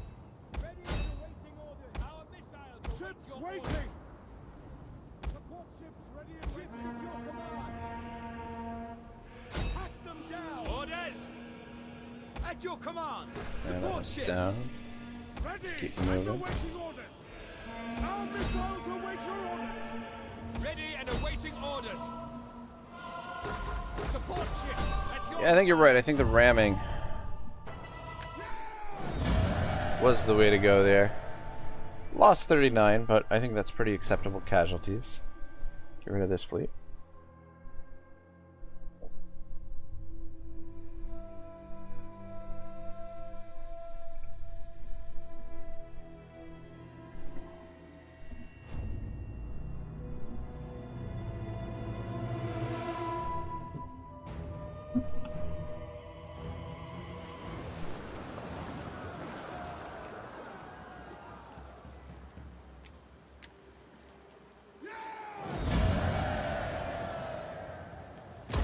The sea beckons. Increase in rank. It is an honor to serve Rome. Ah, Shiza. Now, where is their other fleet? There's a Carthaginian fleet out here somewhere. How may I serve? Have you come back this way? You can do some scouting. You're not All work. gonna be the best scout out in the water, but Yes. Put your backs into it, you men. yeah, just position over here for now.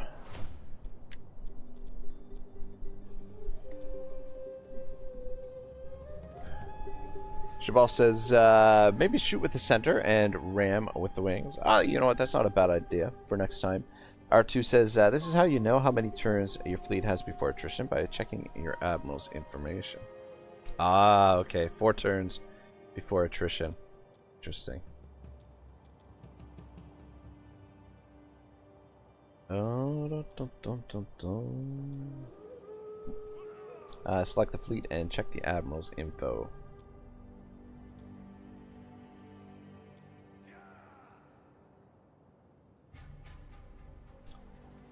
Flayed enemy skin. That's kind of morbid there.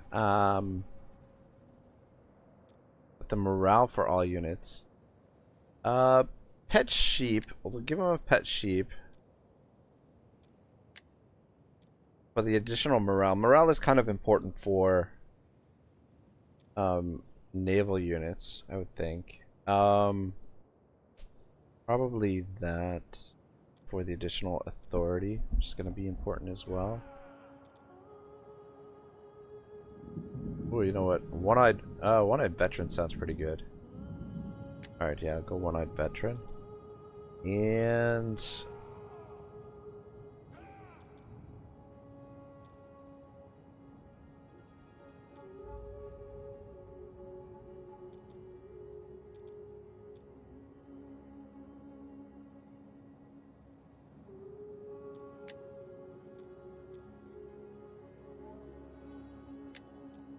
alright, yeah, strong helmsman. Looks good. R2 says, when there's only 1 or 2 turns left, you should take the fleet to a coastal city to garrison it for a turn. Yeah. Oh, there's those fuckers. This is the fleet. We really want to get rid of these guys because of all their agents that are sitting over here in our territory.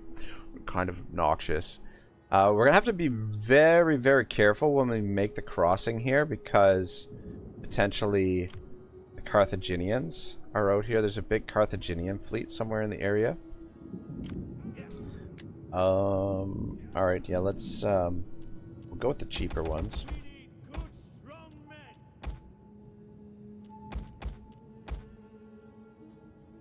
Grab a supply ship there for them and a supply ship for them as well.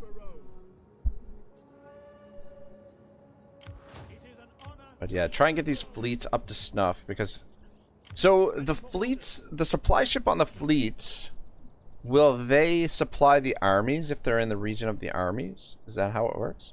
We'll be able to come back to Lilibyon, but ideally I'd like to get 2 full stacks of fleets here. Even if they are sort of the trashier units, they should be able to, if we have the numbers, we should be able to use our ramming ability to damage the enemy. So no replenishment, unfortunately. I'm moving. How's the supplies over here? Journey completed.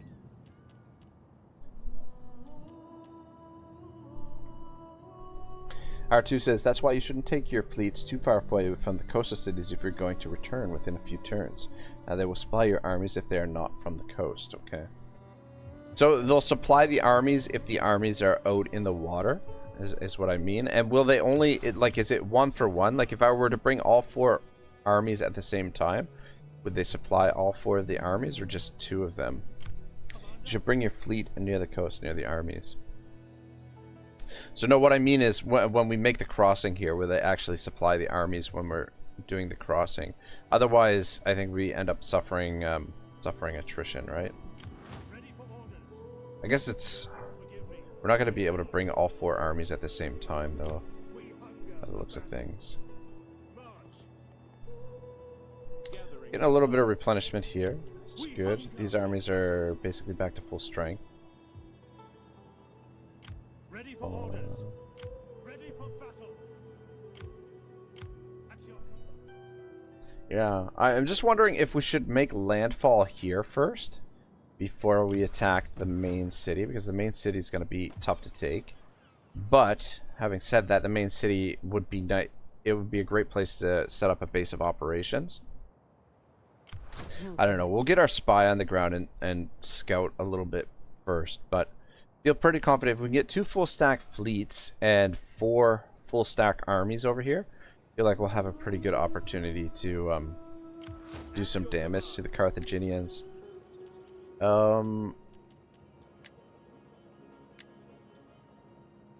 Yeah, there's nothing in here really. I think we just go with these mercenaries. Probably grab some archers. But we will... God, that's expensive for archers. 283 upkeep.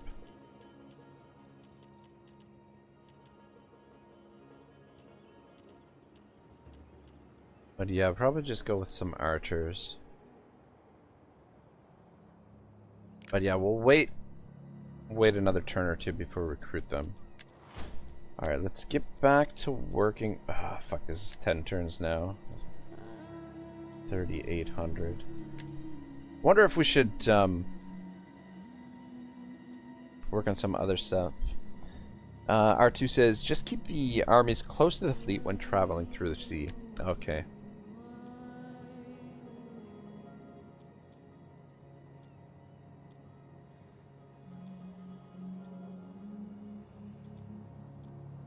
I mean, some of this might be, you know, researching this could be really advantageous. R2 says, but you better have decent fleets in case you are intercepted by enemy fleets when crossing. Yeah, decent fleets are not going to be an option. They're too expensive. Too expensive. What we're gonna do is just try and hope that numbers, if we can outnumber them 2 to 1 with the shite ships, then I'm kind of hoping that you know what, reducing the upkeep cost of mercenaries would be kind of huge. Though I'm sort of leaning towards, the thing is, I really want to get this done. I want that additional diplomacy, but right now we've got a little bit of a penalty from that diplomatic thing, so I don't want to spend an extra turn researching that because it's going to cost us an extra 3,800. So I'm thinking in the meantime we might, because we do have a lot of mercenaries in the field. However, we do potentially have, like, that plus 10% ship health and plus 4% ram damage could be the difference between us winning a naval engagement and whether or not we lose a naval engagement.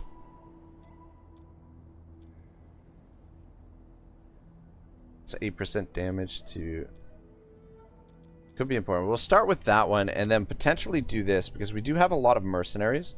Minus 15% upkeep cost on mercenaries could save us a lot of money.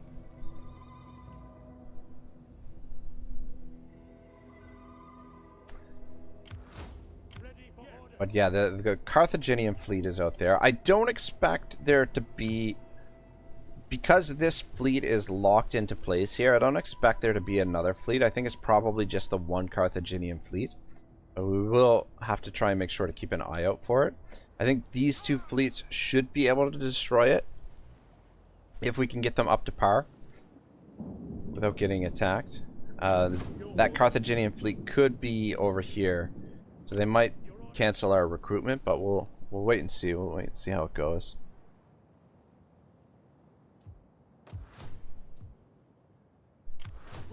All right.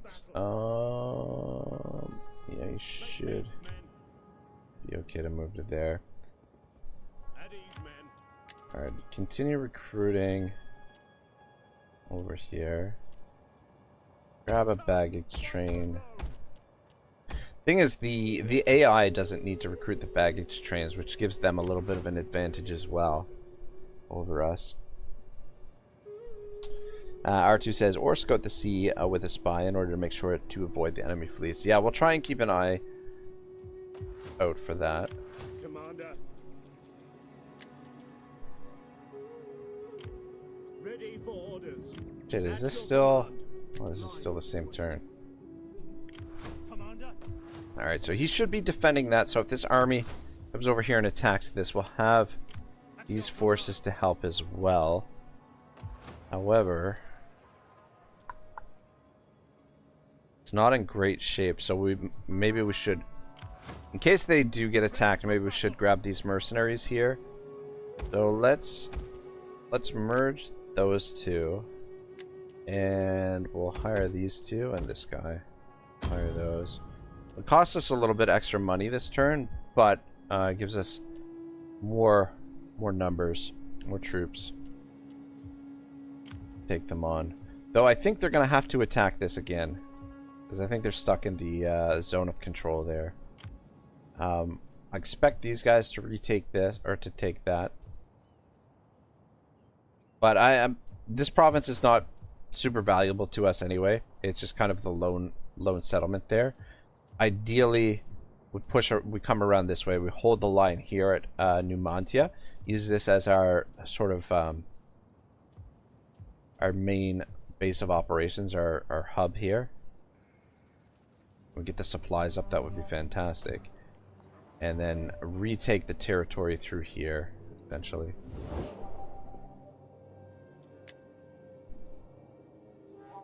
R2 says, the ideal thing is avoiding the enemy fleets when transporting your armies on the sea. Fighting them in naval battles should be only as a last resort. Absolutely. Absolutely. But yeah, we're going to get that technology researched anyway, just to give us our ships like a little bit of an edge in case we do have to take them on.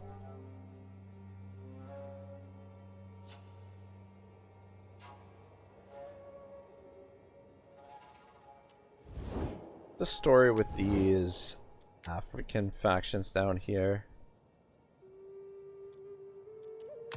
I will be a patient audience for your sleep. Want non-aggression. How about Libya? Come, my friend, speak. We are War with men of Syracuse. words. They don't and want so non-aggression either.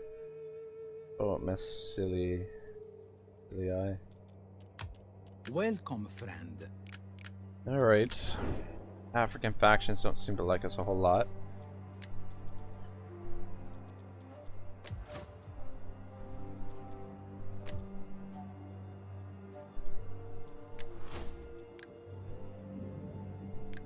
Just leave the taxes off for now. Alright, looking good. I think this is pretty well the end of the turn, unless we want to do a little bit of building. Which I don't know. I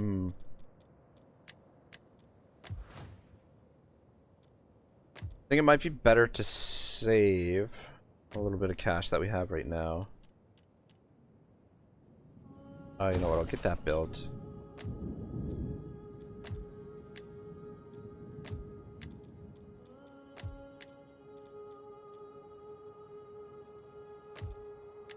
All right.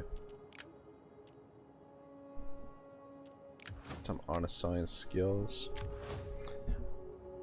R2 says, this campaign is easier in vanilla. The difference in difficulty is huge if you play it in DEI. No, 100%. Vanilla, it's pretty much a cakewalk. Alright, again, this is another guy that's going to end up in an army. So we might as well...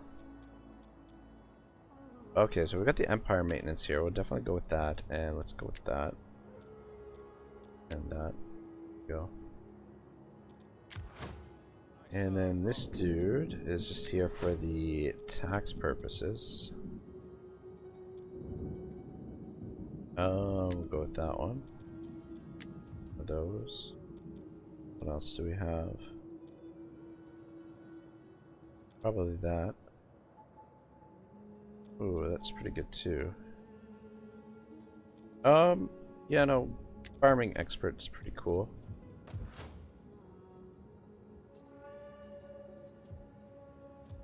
We're doing pretty good for food now.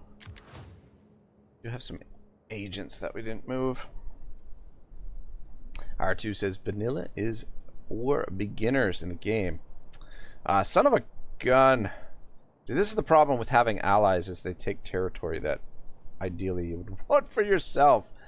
But anyway, I mean, it's good though because it's going to create a buffer between us and Carthage down here a little bit. So it's good in a way. Observing the enemy, sir. R2 says, I wouldn't recommend anyone playing DEI without previous experience in vanilla. God, these clouds! Fucking clouds. My god. That is just an... Look at this. How am I supposed to see the map? Oh my gosh. Dios mío. But yeah, again, I think the situation with the clouds, I think it's done in a way that, like, the areas of the map that you don't...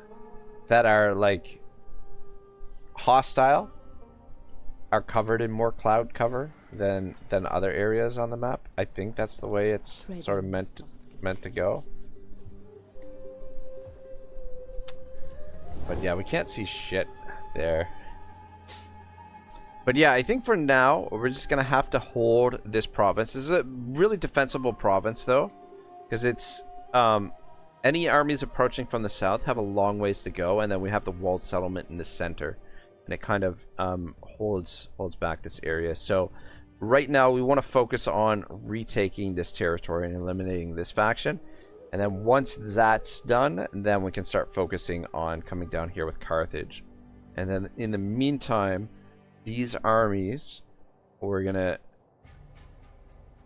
continue moving them this way to make the passage cross over here and take Carthage. But yeah, I mean, Carthage only holds these two settlements and these two settlements over here in Africa, which is kind of nice. And we're not at war with any of their allies here. I think once we get rid of the Carthaginians, we might be able to potentially become allies with the other African factions if we can get that final diplomatic technology researched. R2 TW Warrior says, but you can get your allies to give you the cities they take by means of diplomatic missions. Oh yeah, that's right. I always forget about that. Though I find... Oh, there's the Carthaginian fleet. So the odds are not terrible, even though we're outnumbered here. But yeah, just try and avoid them for now. Hopefully he can't reach us. The only unfortunate thing here is that cancels our recruitment and puts us out of range of catching that other army that we're trying, or that other fleet that we're trying to chase down.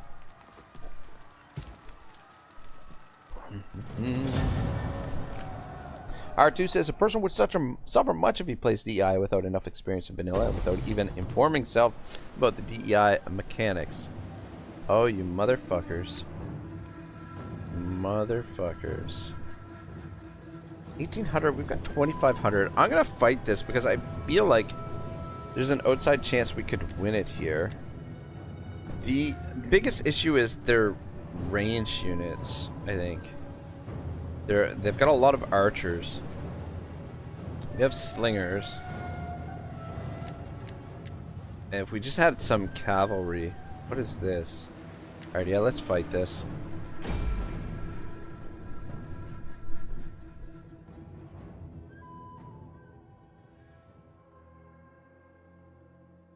Gotta figure out a way to shut down their archers.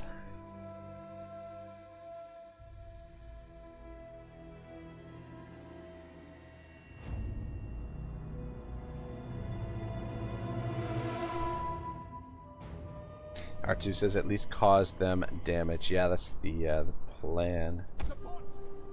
Bollocks. Of course, they're attacking in the fog.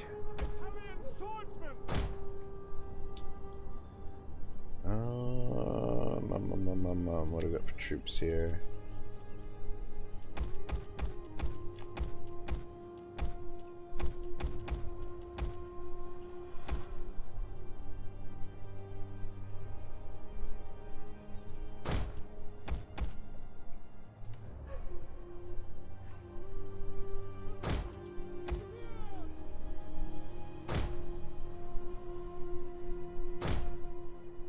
Orders understood. Alright, guys.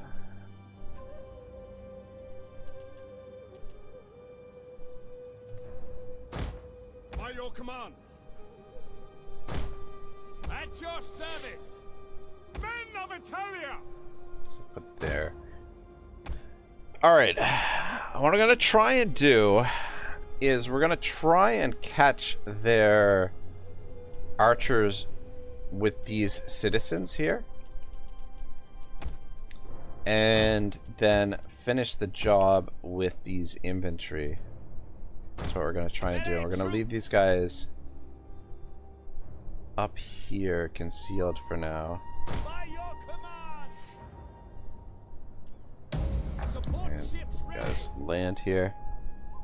The eyes of the Senate and all Rome are upon R2 says you better make the 2 ships disembark. They stand no chance facing the enemy fleet. Try to find a way of negating the enemy projectile units at Make sure advantage. they are not ashamed. Go ashore. Yeah, the projectile units are the Jupiter gives us strength. Yours to command. main issue here. I think I might have you guys come over and join them. Maybe if you can trap them in the streets. Potentially. Wait and see what they do. But yeah, what we're gonna try and do is try and catch them with these guys.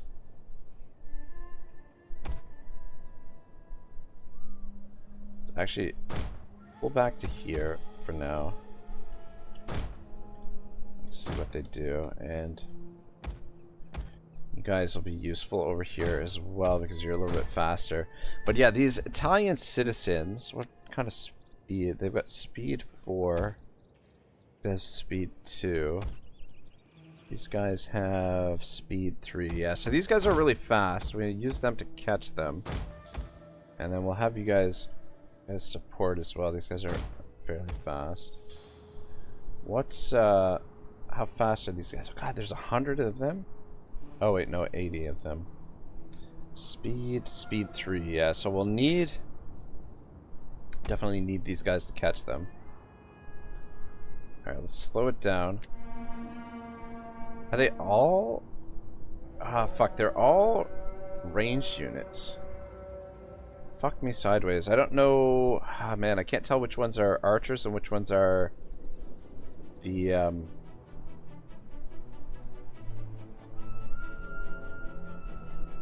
bollocks. Oh, God. Alright, these guys... alright, let's go... Melee infantry. Battalion swordsmen. Melee infantry at your command. Swords. And the double ready. By your command. let's see what we can do there. We await your command. Out of range of our slingers. Spears. Orders ready. I feel like they're gonna run out of ammunition though.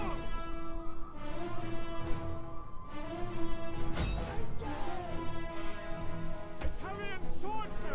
Guys come around this way. Guys come around this way as well. Catch them. Is that their... that's their general too.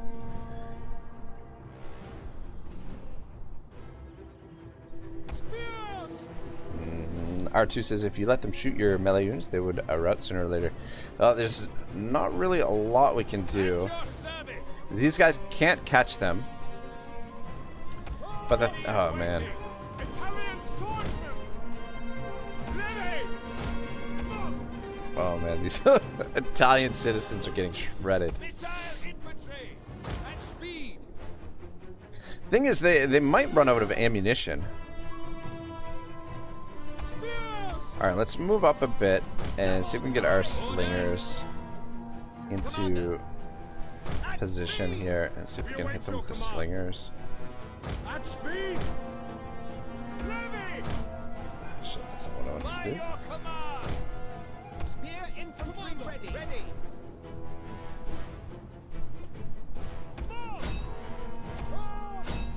Ready for orders. Italian swordsman. Melee infantry at your command. Italian swordsman. At your service. Ready.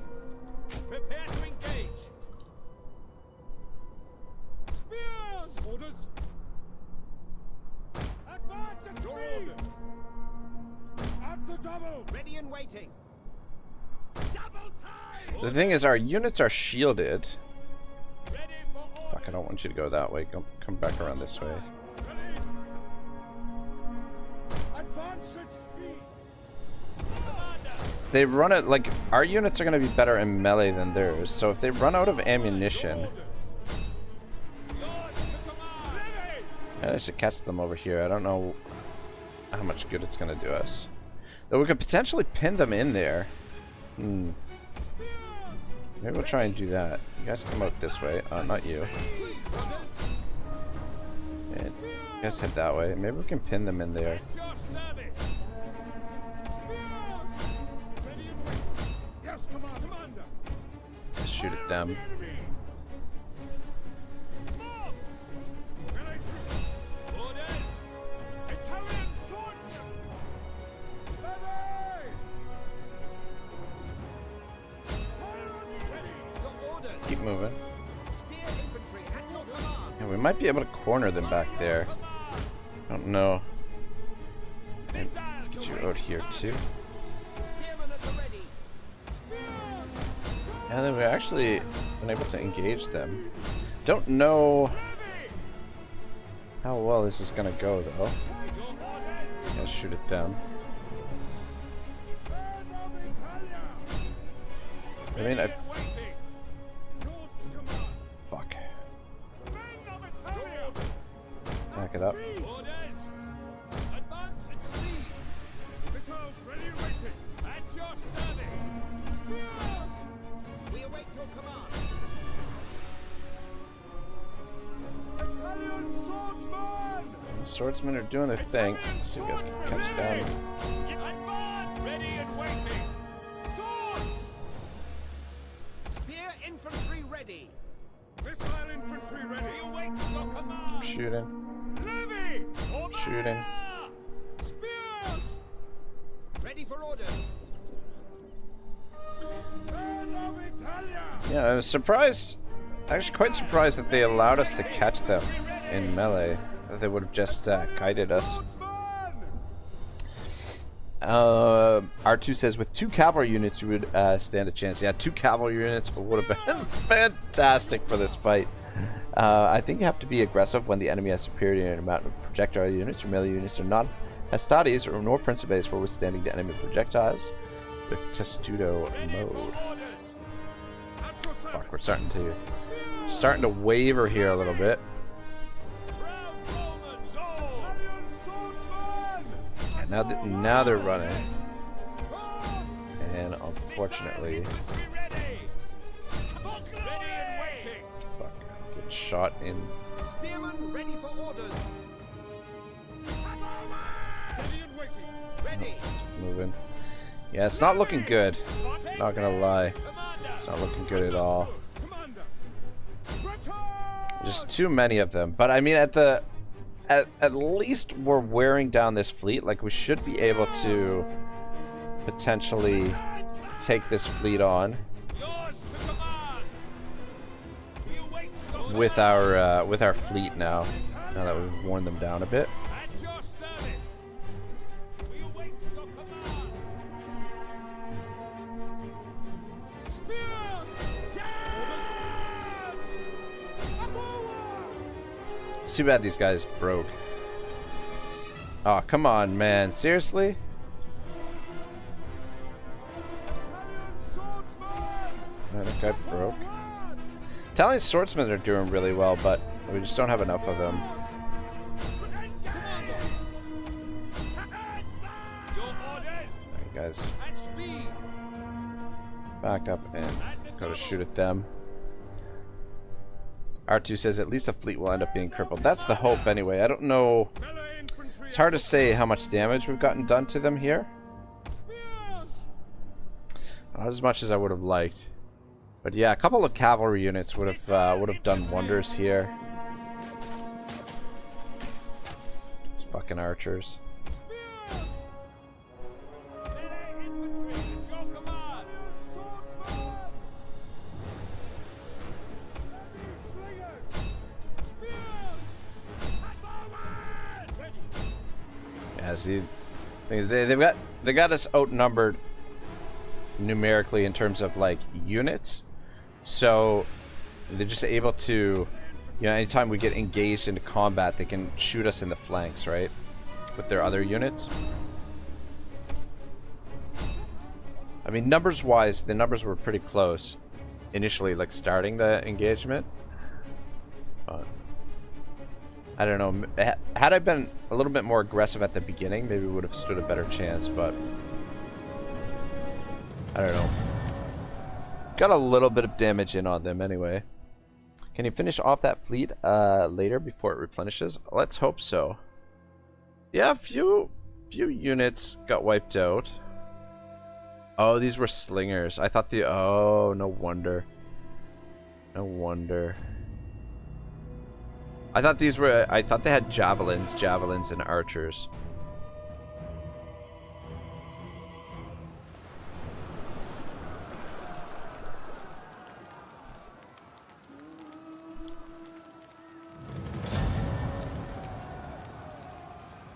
Well, we got rid of 3 of their units. It's still going to be a bit of a tough fight for our fleet.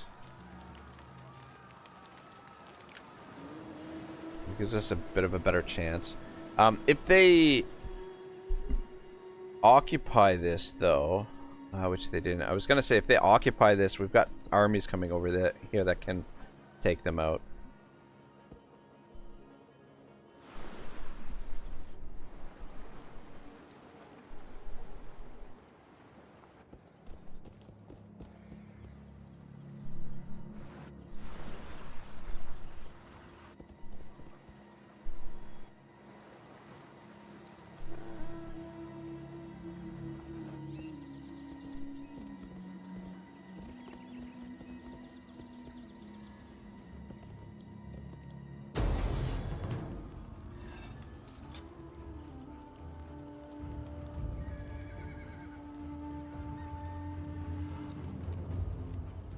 I'm just trying to think where this is. Because the garrison is at full strength. It's kind of weird. Definitely on our back foot here. R2 says the problem is that you don't have any decent fleet to finish them all. Yeah, fleets are too expensive. Like the fleets are incredibly expensive. But I'm okay with I think our fleet will be able to challenge them. The architect, a noble daughter, appears before you with a plea. Her mother, a very influential woman, insists on sending her to the temple of Athena, where she is to become a priestess of weaving. Humbly, the girl asks us to let her serve on the city planning council. From what we've heard, she is a great student of mathematics, and her tutors are indeed very proud of her. Should we intervene? We could hire her, or we could... Let's hire her. Important character. Sounds good. I think that,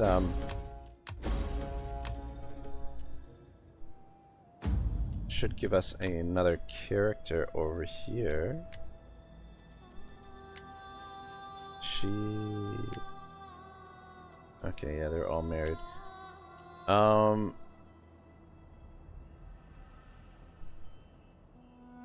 think that's her, maybe? I don't know. Good question. Maybe not. No, you know what? I don't know. R2 says, are there secessions or civil wars in this campaign? There are. There are. Valentia.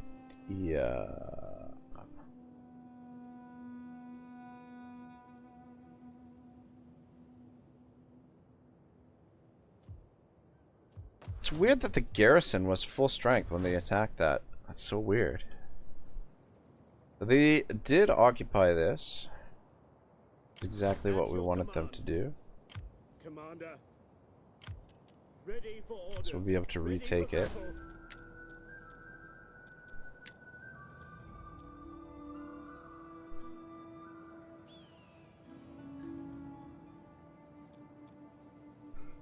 Alright, what else do we got here? Munition.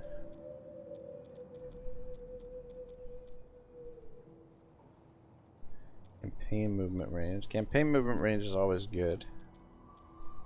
So we have campaign movement range. Campaign movement range. And then...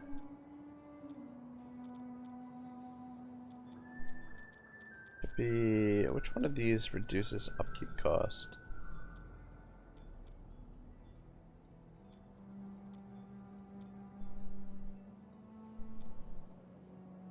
More campaign movement range there. Be nice to get that.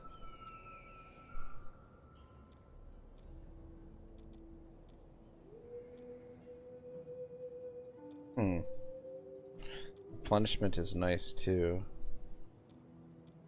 There's the upkeep cost there. Alright, yeah, we'll go down towards getting the upkeep cost down. R2 says, I think you're having loyalty province with the rival parties. Now we're good. We're good for now. It's yeah. We just managed it, or we just sorted out some of it a couple turns ago. I'm sure we'll have to spend more money to fix it here again shortly. But yeah, just let them have that. In the meantime, so what we've got for supplies here. Supplies are going up. It's going to be quite a while before the supplies are back in shape. The population is still dwindling.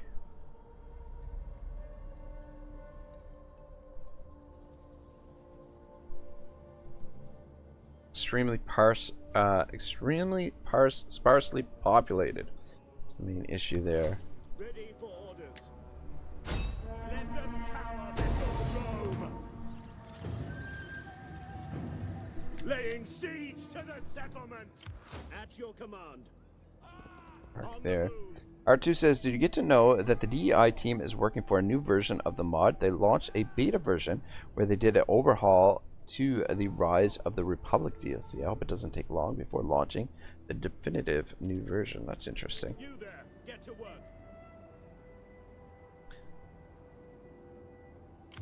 Commander, Alright. look to the defenses. Keep recruiting Soldiering. It's some a more good of these life. boys. Do have the mercenaries available, but we'll... Actually, let's grab that guy.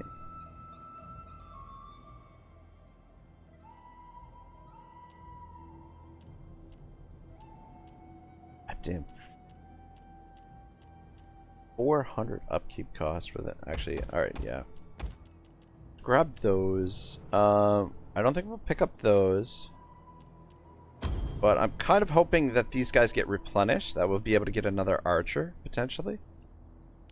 But I want the force to be in a decent size in case we do get attacked here, because they did have an army over there. I don't know if that army is going to be good enough to take them on over there.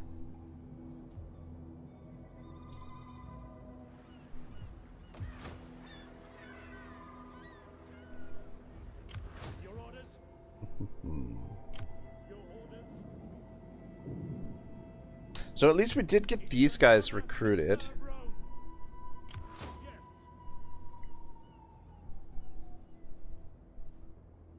Put your backs into it, you men. R2 says, Nothing else. I'd like to play Rise of the Republic in DI. They didn't work much in the ROTR DLC. That's why most people don't play that DLC. Ready for orders. Alright, let's come over here. I have a feeling that they're going to back off, but I want to push them. Shit, do I want to push them this way? Attack!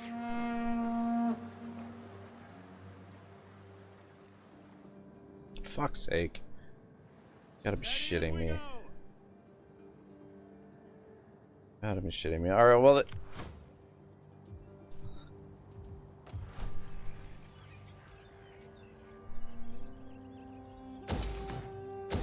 yeah, let's repair this province. Build that.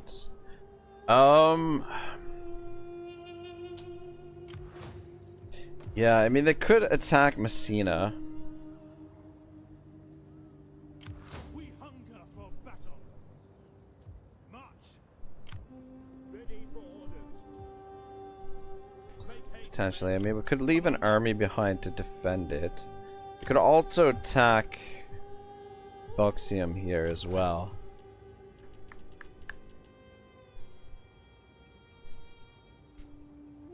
It's a bit annoying. Your orders. My skill As you command. I serve only Rome. Alright. Ready for battle. Getting some replenishment here, which is nice. Make haste, men. Oh shit. Commander, Yeah, still getting replenishment. Alright. for orders. On the move. Stay on the move. Yeah, I was thinking we could potentially defend there, but we'll let the garrison defend it and let them whittle down the fleet, potentially. It is an honor to We serve could Rome. chase them with these guys, Reporting.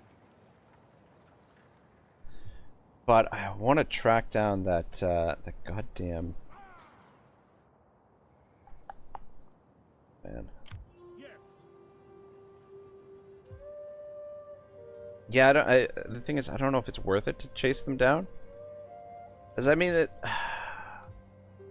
with the damage they sustained in that last battle, I feel like we have a much better chance to defend these settlements. I mean, we could hire some admirals to help bolster the defense,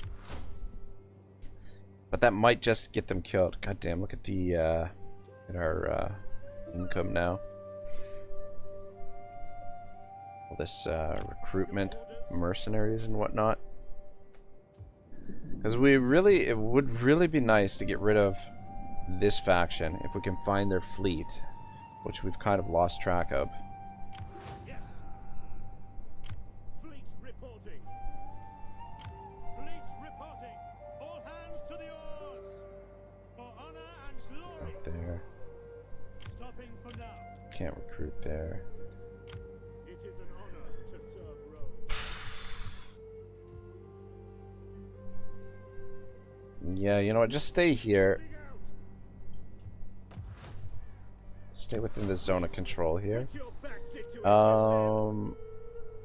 You know what? It might not be. Let's get our supplies back up. Actually, replenish. Hard on the oars, you men. Okay, yeah. Get the supplies back up and recruit some more ships here. We're going to need a bigger fleet. Just start with that for the time being. It's gonna mess up the public order a bit, but yeah, get our supplies up. Wait and see what he does. I mean, can do a little bit of damage around here, but I feel like the garrisons will have a decent chance of taking them on, considering the damage they took in that last fight. We can wear them down a little bit more. Yeah, I mean, they potentially hit Buxentum or Messina. They're not going to come back around to Liberian with the fleet here. And then this guy will just try and track down that enemy force that we're looking for. But the fleet here we're going to need to protect the crossing. So we'll just watch out for that. But I think we got that situation kind of under control. R2 says, I have to go. Good luck. It was a pleasure chatting here. See you in the next episode. Alright, R2. Thank you for watching. Actually, I think I might wrap things up here. To be honest, I was planning to wrap things up around the 4-hour mark. So I think what we'll do is we won't fight this battle right now. We'll kick things off with this battle in the next episode. And I think I'll call it a night here. To be honest, I mean, bit of a tough stream. Okay, so we lost this settlement here. Okay, right. That's the settlement we're about to retake. Yeah, just our ally betrayed us. What else is new? But we've more or less finished this war over here with the Samites. However, we've still got to track down their fleet to eliminate them, just to get rid of these enemy agents over here, and that'll do wonders for our public order and probably our income as well. They're probably hurting our income to some extent. Shit, their fleet is down here. Dang it. Didn't notice that before. Alright, well. I wonder, would you guys... they are at war with them, the Sifinis, so they could potentially attack these guys, but I don't know whether they do it or not. But anyway, I mean, even though we're kind of on our back foot a little bit, We do have a large force moving towards the heart of Carthage, so we can take that and be in good shape. And even though, yeah, we've gotten hit hard over here, we've taken some damage, but I think we're going to be able to turn it around. The only thing I'm somewhat concerned about is the fact that the AI can replace their armies more quickly than us, so that might potentially be an issue. But we defeated 2 of their armies here, cost us 1 of our armies, and then we have this army in the field. They have this army and the army, actually the army that's over here for now. But once this Carthaginian force is defeated, we can push into here with these 2 armies and see where that goes. And then we'll have a little bit, we've got a little bit of a buffer here between us and Carthage, and any armies moving through here, we'll be able to see them coming from a mile away. But yeah, anyway, yeah, tough stream today.